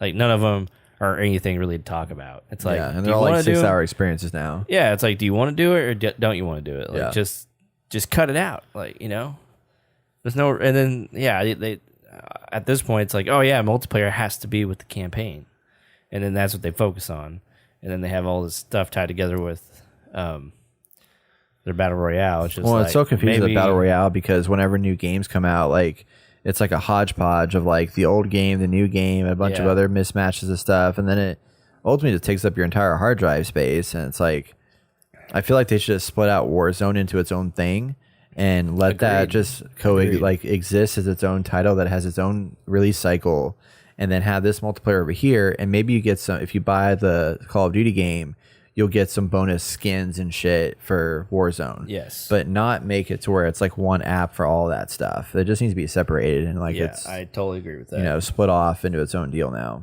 Right. So, because I mean, they got that new update coming out, the season 3 or whatever, in Warzone is gonna have freaking like dinosaurs and or Godzilla and shit like that. It's kind of cool. I mean, it's different. Yeah. So Warzone's doing all right with like changing up the formula a little bit, but their multiplayer hasn't really changed a whole lot. And I like the multiplayer of Call of Duty, but it's just been, there's just so much bullshit in it now with all the perks and stuff like that. There's so much stuff to customize that it's overwhelming. So. And so the broader topic here is that Netflix has been losing a lot of people. Oh yeah. And I think a lot of streaming services have lost a lot of people. You know, and they saw a huge increase in users and new users when the pandemic hit because what? Everyone's at home. Yeah. Everyone's stuck at home. Everyone's going out as much. They want something to do, and so they're consuming all this content. And now that, you know, the pandemic is over, which Anthony Fauci stated not too long ago, people are starting to go back outside. They're starting to socialize. They're starting to go out. They're not spending as much time inside as they once used to. And so I think that's why that's consider you have to consider that when thinking about all these people leaving. It's like people aren't playing as much anymore. People are probably putting down this stuff and being like, I'm just going to go do what I used to or you know, make up for lost time during the past 2 years. So yeah, it's all related. Yep. Interesting. It is, but sucks for Call of Duty, but I mean, it's fine. I think it needs to happen. Yeah. Boo-hoo. We need some new stuff to come out that blows people's minds. That's right. Blows people's minds. Just like a new Mafia game is reportedly in early development right now. Hangar 13, the developers of Mafia, have most recently brought out Mafia 3, which was didn't sell super well. Well, actually, no, it sold pretty well, but had not the best, mixed reviews. But I know you played it and really enjoyed it. Yes. I was talking to Jason yesterday, and he really loved it. I haven't played it yet, but I want to jump into it because I love Mafia 2 so much. I think I played Mafia 1 too, but I haven't played Mafia 3 yet, and I want to jump into it. I do have it through PlayStation Plus store, but I think these are great games that just do a really good job with story. I hope this one, did it do good with story? Mafia 3? I thought it did really good with story, and then eventually the story kind of fell off for me. Okay. I forgot at what point. Obviously, it's been a while ago, but I think it's really cool. You have this guy who was a Vietnam vet, and he comes back, and he has to, start a new life, and so stuff goes awry. It's worth playing if you haven't, and I think they did like some kind of graphical upgrade. I'm not 100% sure. Possibly, yeah. But it goes on. When it opens up, it's like a documentary. Yeah. And then you go into the game and live some of the stuff. And I was like, that's really awesome. That's like pretty cool, very unique way of storytelling, especially for a video game. And I think it's worth playing if you haven't. Even though I never finished it because I felt like it got kind of boring and stale. But for the most part, I thought it was a great game. And I think if they can do something like this, like new and different, because I remember the old Mafias, and I don't think I really played much of them. But that kind of trend of being that what was it, like early 20s or whatever style, like set in that kind of time, 30s like, roughly. Yeah, like all that was getting kind of stale for me because it's like been done before, especially by other games too. I think there's a few other games like that, not like the Mafia game. But it was like a whole new experience and story that could be told. Like, you can do that again. Like, they should do that again. Just go out on a limb and do something new and unique. Don't stick to the same trend as, like, the past Mafias. Oh, so supposedly they're doing a prequel to Mafia. That's what they've stated here, which is interesting because, like, I know that these 3 games are in the same universe. Well, I hate it already. Yeah. They're not necessarily tied together, but they're in the same universe. So this is going to be a prequel, and I guess it's going to be. That means it's going to be before the 30s potentially. How early, I don't know, but yeah, I am curious to know how this is going to play out. Gangs in New York type thing. Yeah, Could be interesting. That would I be mean, I interesting. love the whole freaking like mafia, Italian mob style like mafia thing. It was so cool. Yeah, no, driving those totally old agree. like old cars and shit like that didn't drive super well, and it was just like neat to pull up on those things. But yeah, I mean, it would be nice to see them do something that's not the mafia style per se. Mafia Odyssey. Oh gosh, that would be hilarious. I don't know. Like, I'm trying to think what era that would be. Well, it depends. It might be like in Italy. Like, what year does Mafia take place? Year does Mafia take place, y'all? What year? 1930 is the first one. Yeah. So a prequel would be. I mean, they could make a really interesting story. I think it's going to take a lot for me to like really get involved. Apparently, the American Mafia started in the 1920s, where the mob bosses ran the bootlegging industry during Prohibition. That'd be cool. From there, the Mafia became a national organization dealing with prostitution, gambling, and bribery. I wonder if they did that 10 years earlier, like the formation of the mob. Yeah. That could be interesting. Yeah. Yeah. But it's exciting to see. Like, I think this is one of those franchises that doesn't get as much credit in the overarching world of things, but That's true. had quality games. Yeah. Like, all through. I mean, did it come out before Grand Theft Auto 3? I don't think so. Because I think Grand Theft Auto changed the game with 3, and then Mafia ended up coming out, and it was trying to be like a Grand Theft Auto type game. It came out. So, wait, hang on a minute. Oh, no, never mind.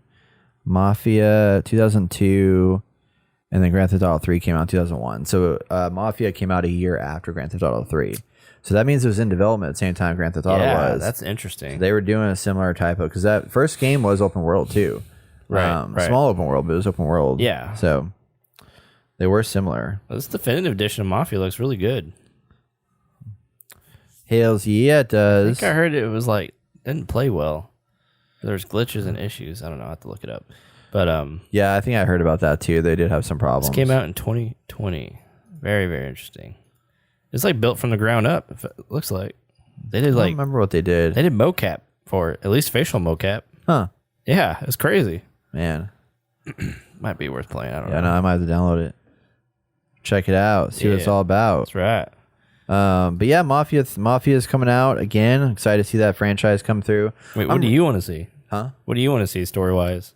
I would love to go back to that Mafia era. Like I heard Mafia 3 was good, but it was just that whole like period piece, like Mafia shit coming in, like mob boss just shooting things up and all that, driving those old cars. I just love that. You don't see that in any game. Like, I mean, we don't ever see that old of, and like we see hyper old, like riding horses and shit. Yeah. But we don't see like this era captured that often. So I think it's really true. interesting That's to true. explore more of that. Okay. All right. But I yeah, can get into it. I just maybe gotta something do it. set in Chicago with the early 20s. I would love to see the formation of this stuff where like it's not as organized and it's still very underground kind of mentality. That could be really cool. Yeah. So you're having to like do like more stealth, like sneaking into things kind of attitude, because like you are trying to be like, you don't have the power you do in Mafia 2 where you just show up to a place and people are like scared of you because they know who you are. Yeah. It's like you still don't quite have that reputation yet. That could be really interesting. So yeah, I'm excited. Hangar 13 coming soon. Get excited. All right. Well, that's going to wrap it up for the news we have this week, everybody. If you haven't subscribed to us yet on YouTube, we are at over 1,000 subscribers. Yeah, buddy. Thank you all for subscribing. If you haven't, you should go over to youtube.com/innergamer and hit that subscribe button to help us get more watch time. Do it right now. I know. If you can just like, turn on YouTube and just like watch us all day. Bang the bell. That'd be great. Bang the bell. That's right. Yeah. Just give us that support. We would love you for it. We'll be right back for our topic of the show. You're listening to The Inner Gamer.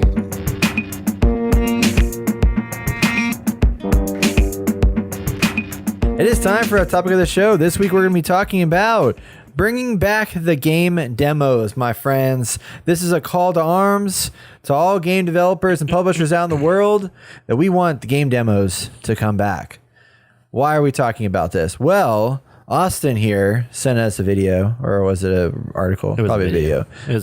Who am I saying? You I'm a video guy. Yeah. He sent us a video about the PlayStation Plus tiers that we've talked about in a previous podcast, that the third tier has game trials listed in it.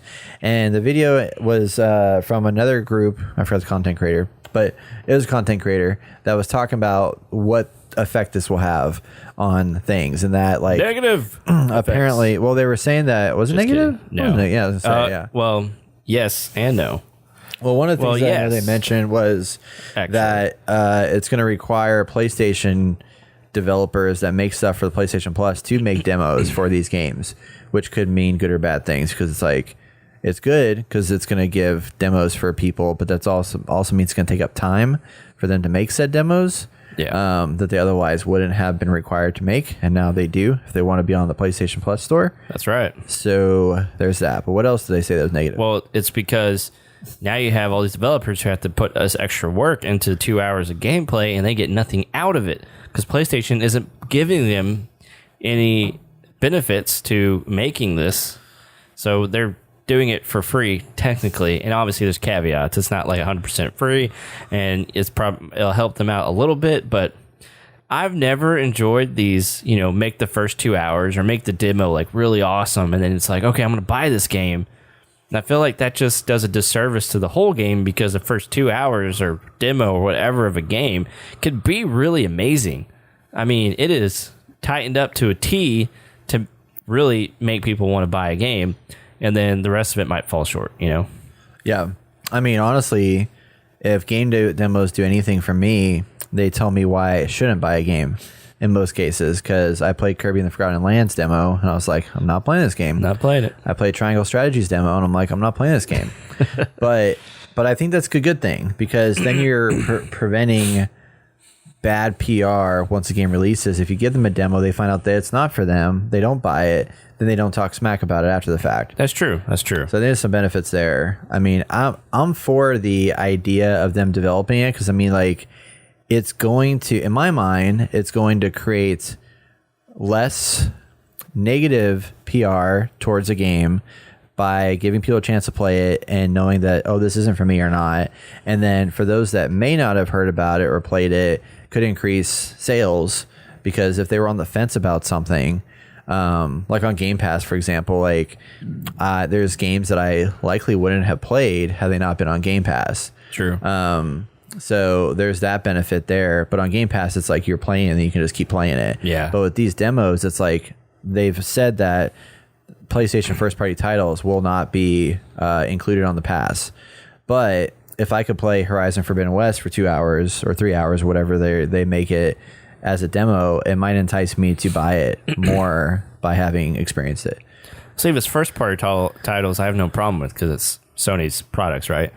But if it's other games, that's like, well, you kind of put a stipulation on there. It may like forcing these people to do it. And now if we're talking about like Ubisoft games, yeah, I want a demo before I'm going to dive headfirst into one of those games, right? But how do you feel about it being behind a paywall? Like, Sony's the one who's going to be benefiting the most.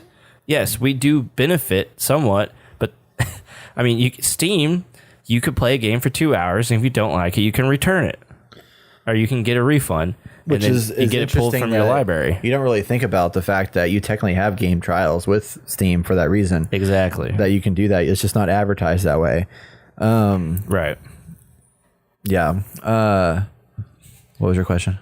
What do you think about it being behind a paywall? Yes. Okay. Gotcha. Yeah. Yeah. It is a big benefit for Sony for sure. I did clarify that according to this article that the time trials requirement is for PlayStation developers exclusively. So it's going to be PlayStation titles. Okay. That Sony publishes for them, I believe, is my understanding of this. That's the only people have to make demos. Correct. Well, So they're funding probably the making of said demos, I believe. Well, now I don't think it is as bad a thing. Let me make sure that that's accurate. Yeah, I mean, like I said, I really don't have any. I don't have anything negative to say if it is just for them, because that makes sense to me. You would want people to demo your games. I mean, they're already having those people put in. Well, I guess you have a lot of game developers now who have to put in for those cards when you pull up the PlayStation menu from in-game. You can see those, like how far along you are and all this stuff. And it's like, I don't know what they actually do to if they pay people to do that. I know we talked about this before. It slips my mind. It's been a while. But it's like you're kind of forcing people to do all this extra stuff to make your service better. But is it making it harder for the developer to actually sell a game? Well, now it's saying here that it's going to require all developers with a wholesale cost of $34 or more to release free demos for subscribers to try. Okay, so that's it's what like, I thought. but it's not clear. The problem is, I think there's some misinformation because I don't know if it was specifically stated either way.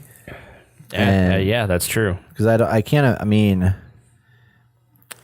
imagine they're going to be like, hey, Ubisoft and hey, EA and all these things, like, you all need to make this. But maybe it is the case, but it's not. Every article I'm seeing is not saying outright, like, it is or it isn't kind of thing. That one article did say PlayStation specifically, but some of these other ones are just saying broadly, like, it's, it's just game developers. Yeah.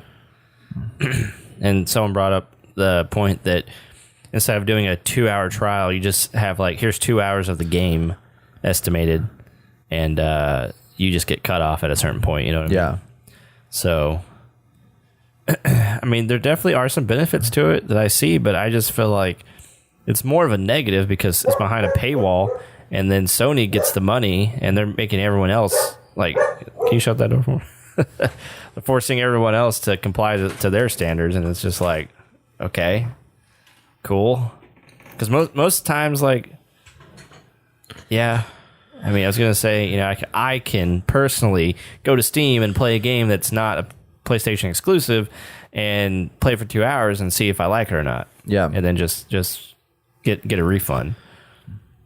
So everybody's sourcing the GameDeveloper.com article that stating this, and in it they say this was an announcement released on Sony's developer blog to develop their developer portal. So it's for Sony game developers mentioned here, but the game has to be sold at a price of $34 or higher, and they're required to make the time limited trials of the games, and they have up to 3 months until after the game's launch on the store to release the time trial, and the trials are only required to be available to PlayStation Plus users for at least 12 months. So in the first 12 months their game's released, they're required to have a 2-hour demo or a trial or a demo. So it can be a demo too that's different, but there needs to be like a time limited, like you just play the first 2 hours of the game and then you're locked out. So that's interesting. But I mean, I like the idea of this especially for the PlayStation games, that I can try some games that PlayStation publishes that I may not otherwise have tried, and be allowed to do that without any sacrifice or without any penalty per se. And then with the PlayStation Plus subscription, you're going to get discounts. But I don't like the fact that I feel like this is for the $17.99 tier. Yeah. Is it worth the price? It's worth. Yeah, I don't know if just it's for worth demos. The price. Yeah, exactly. I mean, because that the only other perk of that tier is PlayStation 1 and PlayStation 2 titles that are limited still, I believe. So that's Vita, I guess. But like, I just don't see why you wouldn't get any of their first party titles for free. Yeah, with that tier. Yeah, I think you'd get a huge swath of people. Yeah. Or at least like a pretty chunky discount. Yeah. That's like, I mean, it doesn't have to be like completely free, but I mean, if it's like half off, that would be interesting. I mean, you would still, they still got, because I know they don't want to like, they say that it's going to hurt their development. I think they said they don't think they're going to make as much money off of it, basically, if they do that. And therefore, their experiences are going to be sacrificed because the financial incentive is not as there. It's possible, for sure. Which is possible because look at, every first party title that Microsoft has brought out has a live service component to it. It's true. Since Game Pass. So That's true. You got Halo Infinite and Sea of Thieves are the two big ones, and those Yeah. are both have a live service aspect to it. Yeah. So, there's definitely that. I'm trying to think if there's any other big title. Even Deep Rock Galactic has paid content in it, I believe, doesn't it? Yeah, you can get cosmetics. Yeah. So they all have that in there, even though it's free to play. It's free on the Game Pass. So they're kind of weaving in that game as service stuff. I gotcha. Yeah. Whereas, you get Horizon Forbidden West and it's not there.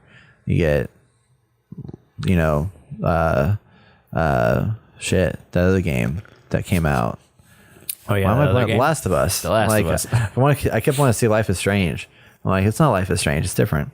But I do I appreciate that Nintendo supports the game demos on their system just off the bat. Yeah. So new games that come out, they have a game demo tied to it. It doesn't cost you anything extra. It's just there. Yeah. That's really nice. And I think we need more demos. 'Cause I remember I used to go to the store and love picking up Electronic Gaming Monthly or whatever to get the demo disc and take it home and try out the new games. And there was 5 or 6 new games on there that I could play in minor form through that demo disc, and it was awesome. And it actually enticed me to buy new games that I wouldn't have picked up otherwise. I remember those. That was awesome. Yeah. So I do think that needs to come back in some capacity. I don't think it needs to be all titles, but I think PlayStation specifically should be there. But I think it should be with PlayStation Plus, just a standard PlayStation Plus, I think. I think so too. Why wouldn't you? For me, it seems like they're well, especially if you're making developers do that anyway. Yeah. Let more people have access to it, and then it seems like it's bottom of the barrel. Yeah, they're just scraping the bottom of the barrel to see what they can get to put on there, because it's not, that tier is not that enticing. Yeah, because what I would even do is what would be interesting. I don't want them to do this, but if they were to what if they, because they bring out 3 games a month on PlayStation Plus right now. If they drop that down to 2 or 1 for the opening tier, and then added the game demos to it, the game trials, and then the incentive of buying the bigger tier is you get 3 games a month, or you get 4 games a month included. But then at the same time, it's we're getting taking screwed. Away. Yeah, you're just taking stuff away and putting it behind a paywall. Yeah, and I don't know. It just when they first came out with this, I was like, is this really what we're doing right now? Now it isn't bad. If you pay yearly, it's $150 I think yearly for the top tier, which in that look, it's not bad. Granted, we're paying $60 for the base tier right now, I think. So it's a big jump, but yeah, it's a huge jump. Just for PlayStation 1 and 2 games? Well, no, and PS3 and PS4. Oh, because the PS3 and PS4 I think is $119 if you're paying annual. So it's still $40 or $50 more. Yeah, I believe. So the difference between the second and third tier is $30, I believe, for an annual subscription. So it's not as significant of a jump, but because it's $14.99 and then $17.99 is the monthly tier difference. Yeah, it should be a discount in the store for the second tier, and then a bigger discount in the store on the third tier, and you get this stuff. Yeah, I don't know. They've just made the base tier so good. It's why would you even? Why? I'm going to do it, but yeah. I have to have it, because it's got to have it. You're dishing out the $60, and then you get all these free games, which rack up to free money in the end.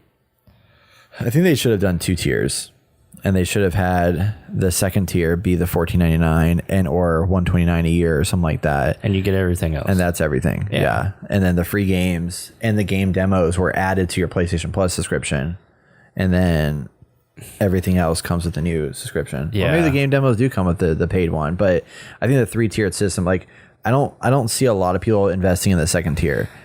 I see them going either the third tier or keeping the PlayStation Plus. I think that's why they're trying to capture the people who don't want to go all the way. Yeah. But are willing to give a little extra money. Yeah. But even then, it's not a great tier. Yeah. At that point, it's kind of it's looking at the way they price sodas in stores. It's you buy the regular size drink and it's 99 cents. you buy the next size drink and it's like $1.49, but then the third size drink is like $1.59. Yeah. It's like an extra 10 cents more. So like you might as well just go out the extra. But that's how they get you. Because I mean this is only a $3 difference between the second and third tier. So it's like, well, you're always paying that much money, so maybe I'll just throw that extra $30 in there. Yeah, right. Yeah, because that's like what, less than $2 a month, basically.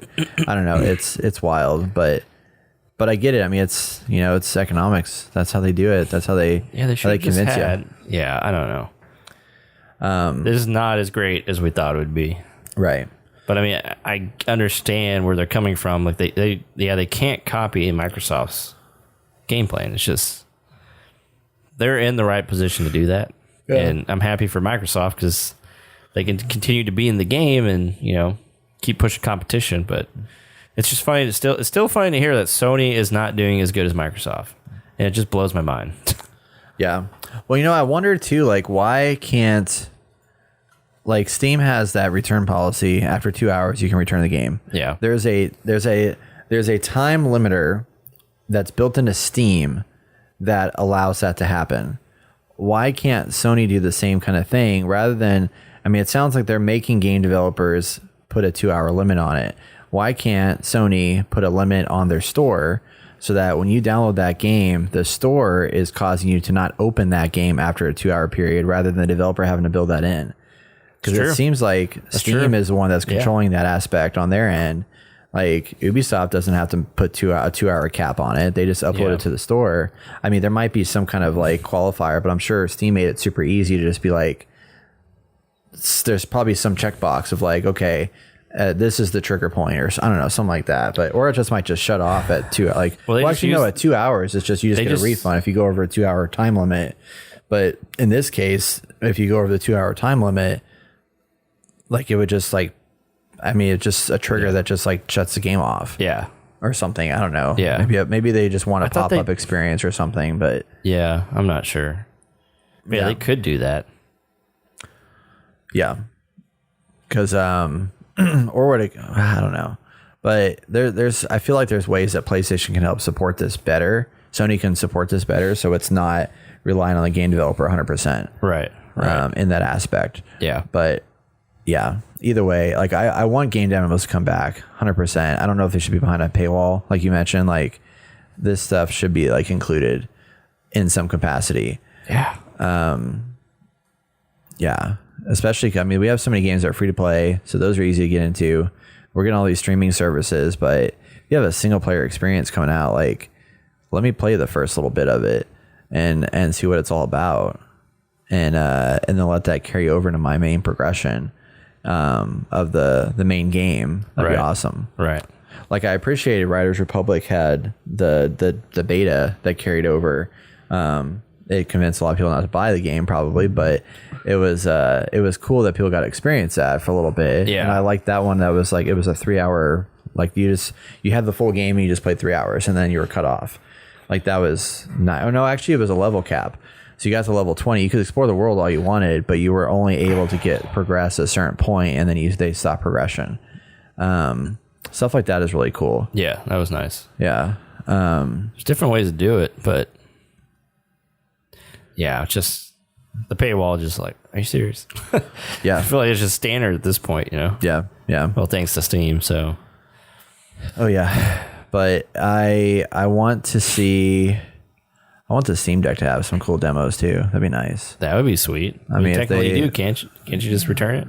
Well, yeah, but you have to go on the desktop. I wish there's like a timer thing that like tracked, like you could like enable like a timer overlay that told you how much time you played in the game, so That'd know exactly when you're about to like hit. Yeah. They have this stuff, the frame rate overlay, so right. It's built into Steam. So it'd be cool if they had like a timer thing that you can just actually like track your time, but they don't want to do that because that's going to require probably allow for more returns to happen. Yeah, make sure you don't just leave it running too, because it keeps tracking your time. Oh, speaking of that, so I was when you're playing handheld, like when you're playing on PC, like the first thing you do when you're like done with the game is you quit the game, right? You just go to the quit menu, you close it out, it's closed. On handhelds, I feel like we got this mentality of just like turning the power off and then it just if you're in a game or whatever. Yeah. So I did that in the Steam Deck when I was playing the Doki Doki Literature Club game. That's really fucked up. I'll talk about in the future. But playing through that, I closed it with the button, turned it back on. It said I had like 26 hours played on this game. Oh my god! On the counter, and then after I closed the game out, then it reset the counter. So it did fix itself. Okay. But I was like, oh shit! People are gonna look at me like I'm a crazy person playing 26 hours of Doki Doki Literature Club. Dude, you play this like 13 times. Oh man, that was really funny. So lesson learned: quit your games in Steam Deck before you shut it down. There you go. Yeah, but yeah, I don't know. I don't know how to fix PlayStation's problem right now. Yeah, I have no reason to upgrade. I don't want to play the past games. Yeah, there's some games that I think I would dive into, but I feel like it's going to lose its luster after a while. Like there's like Xbox Game Pass has enough of a carrot on a stick where every couple months there's something there that I'm like, you know what? I guess I shouldn't cancel it. I just need to download this game and try it out. Like, there's always something. Like, what did I just most recently download? I should cancel mine. Yeah, I'm not doing anything with it. I got Dead Cells. Okay, and it's fun. Yeah, and I got pre-farm that. That's good. I mean, that was nice. You didn't have to pay for that, right? I mean, that's I didn't have to pay for it. Yeah, actually, I already have it on Steam, but it was on Xbox, so I was like, I'll just play it. Yeah, I think you get everything. Well, minus they have some DLC stuff that you still have to buy. So Tunic was the last one I downloaded. Oh yeah, there you go. I mean, that was super nice to have access to that. What else did I have in my library that I've recently added? I got Death's Door, which I'm working on. Yeah. I got Far Changing Tides. I re-downloaded Halo Infinite because I needed to get some footage. Yeah. And then I got Undungeon. What's that? It is tiny build. Huh. An action role-playing experience that brings back the spirit of the old-school action RPG wrapped in modern design. Restore the order in all dimensions, influence and determine the fate of the world to create and decide what will happen in the new multiverse. What's been really cool, too, it's like, it makes me want to cancel my EA Play Pro thing because, like, you got Star Wars Jedi Fallen Order is on there now. You got Outer Wilds was from the regular thing. Lost in Random, that's an EA game, that indie game that came out last year that looked really cool. Trek to Yomi, I need to play. A Memoir Blue is something I want to play. I heard the Forgotten City is really cool. It's kind of like a Skyrim-y kind of game. That's on Xbox. Yeah. So I'm just reading off my Game Pass stuff. I got you. So there's a lot of games that are on Game Pass that it's like there's enough here that I'm like, well, I just guess I can't do it. I'm excited to play 2 Point Campus. That's going to be a Game Pass game. Oh yeah, it's fucking cool. Can't wait for that. And I also like it's like coming soon. Here's the other things that you can get excited about. I'm like, pieces of shit. can't get rid of it. Oh Lord. But yeah, Trek to Yomi is on there now. NBA 2K22 is on there. Bugsnax is on there now. Life is Strange is on there now. Oh, Turnip Boy is on there now. Fuck yeah. That's they just captured the market. When it comes to that, I know they just got all the money. I'm anxious to find out when it hits the point of like it's too much. Like that one dude that the Arcane guy was talking about. It's like eventually like developers won't want to put their stuff on there because they're going to lose out on money. Yeah, it makes sense. They're not going to be paying as much money to each developer anymore. Right. And that's when like I think this game demo thing could be like a benefit because like you're not losing out as much if you just let people try these games. Like I could.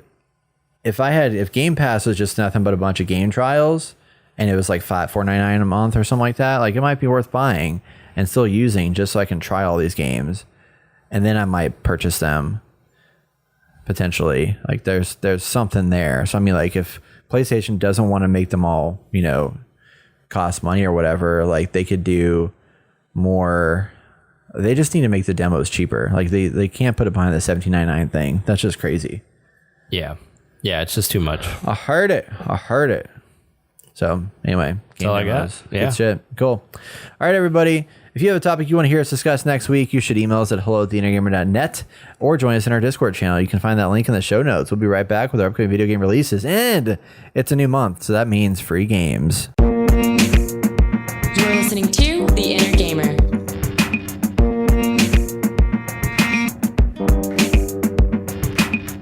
It is a new month, and that means free games. Here are the games you can pick up with an Xbox Games with Gold or PlayStation Plus subscription for the month of May.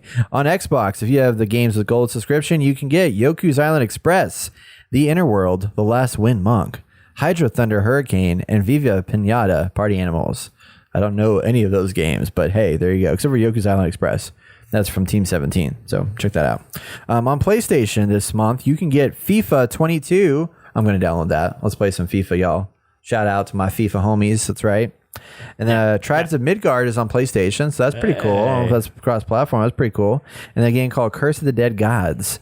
So that's what you got for the month of May. Man, Tribes didn't last very long for us, huh? Nope, not really. Damn. No. It's fun, but it was fun. Too many other games out there. I know. Too many games. So hard. All right, looking forward to the next few weeks. Let's talk about our upcoming video game releases. On the 13th, Friday the 13th, we have none other than Evil Dead the game, everybody. It comes out on all platforms. It is crossplay. It's very exciting.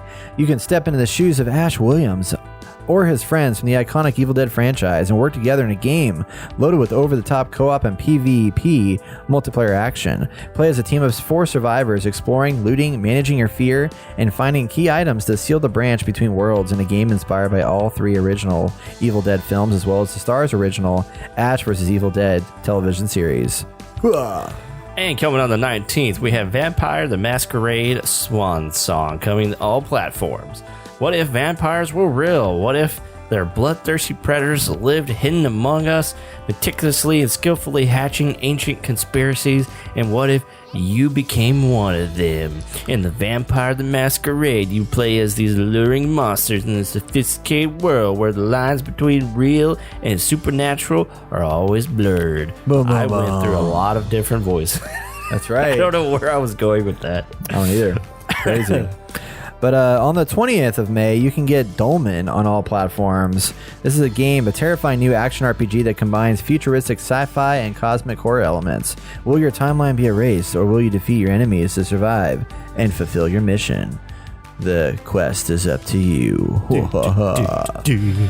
And that's going to wrap it up for our show this week, everybody. Be sure and check us out next week. 2 weeks from now, actually. Yeah. From your favorite podcast, video game podcast thing. I was going to say podcast app, and then I realized, no, it's not the app. You already have an app, and I need to download the video game podcast. That's right. And listen to us. Do it. If you like what you hear, you can leave us a review on Apple Podcasts or Spotify, and don't forget to join us on twitch.tv/EnerGamerCast every Wednesday at 7 p.m. Central Time, and also for a special event this Friday the 13th for Evil Dead. Yeah. You can also join in on the conversation over our Discord channel, so check out the show notes for that link. And if you want to support our show, you can donate on our website over at theenergamer.net. All donations go towards making the podcast, videos, and streams even better. And as always, if you cannot contribute monetarily, please take time to share this episode with a friend, family member, or loved one. The more eyes we get in front of our content, the faster we grow, and it helps more than you know. So thank you for your continued support. My name's Austin Morales. I'm Braganowski. And for Jason Hobbs, who's not here with us, you've been listening to the Air Gamer Podcast. Catch you guys in 2 weeks. Podcast out!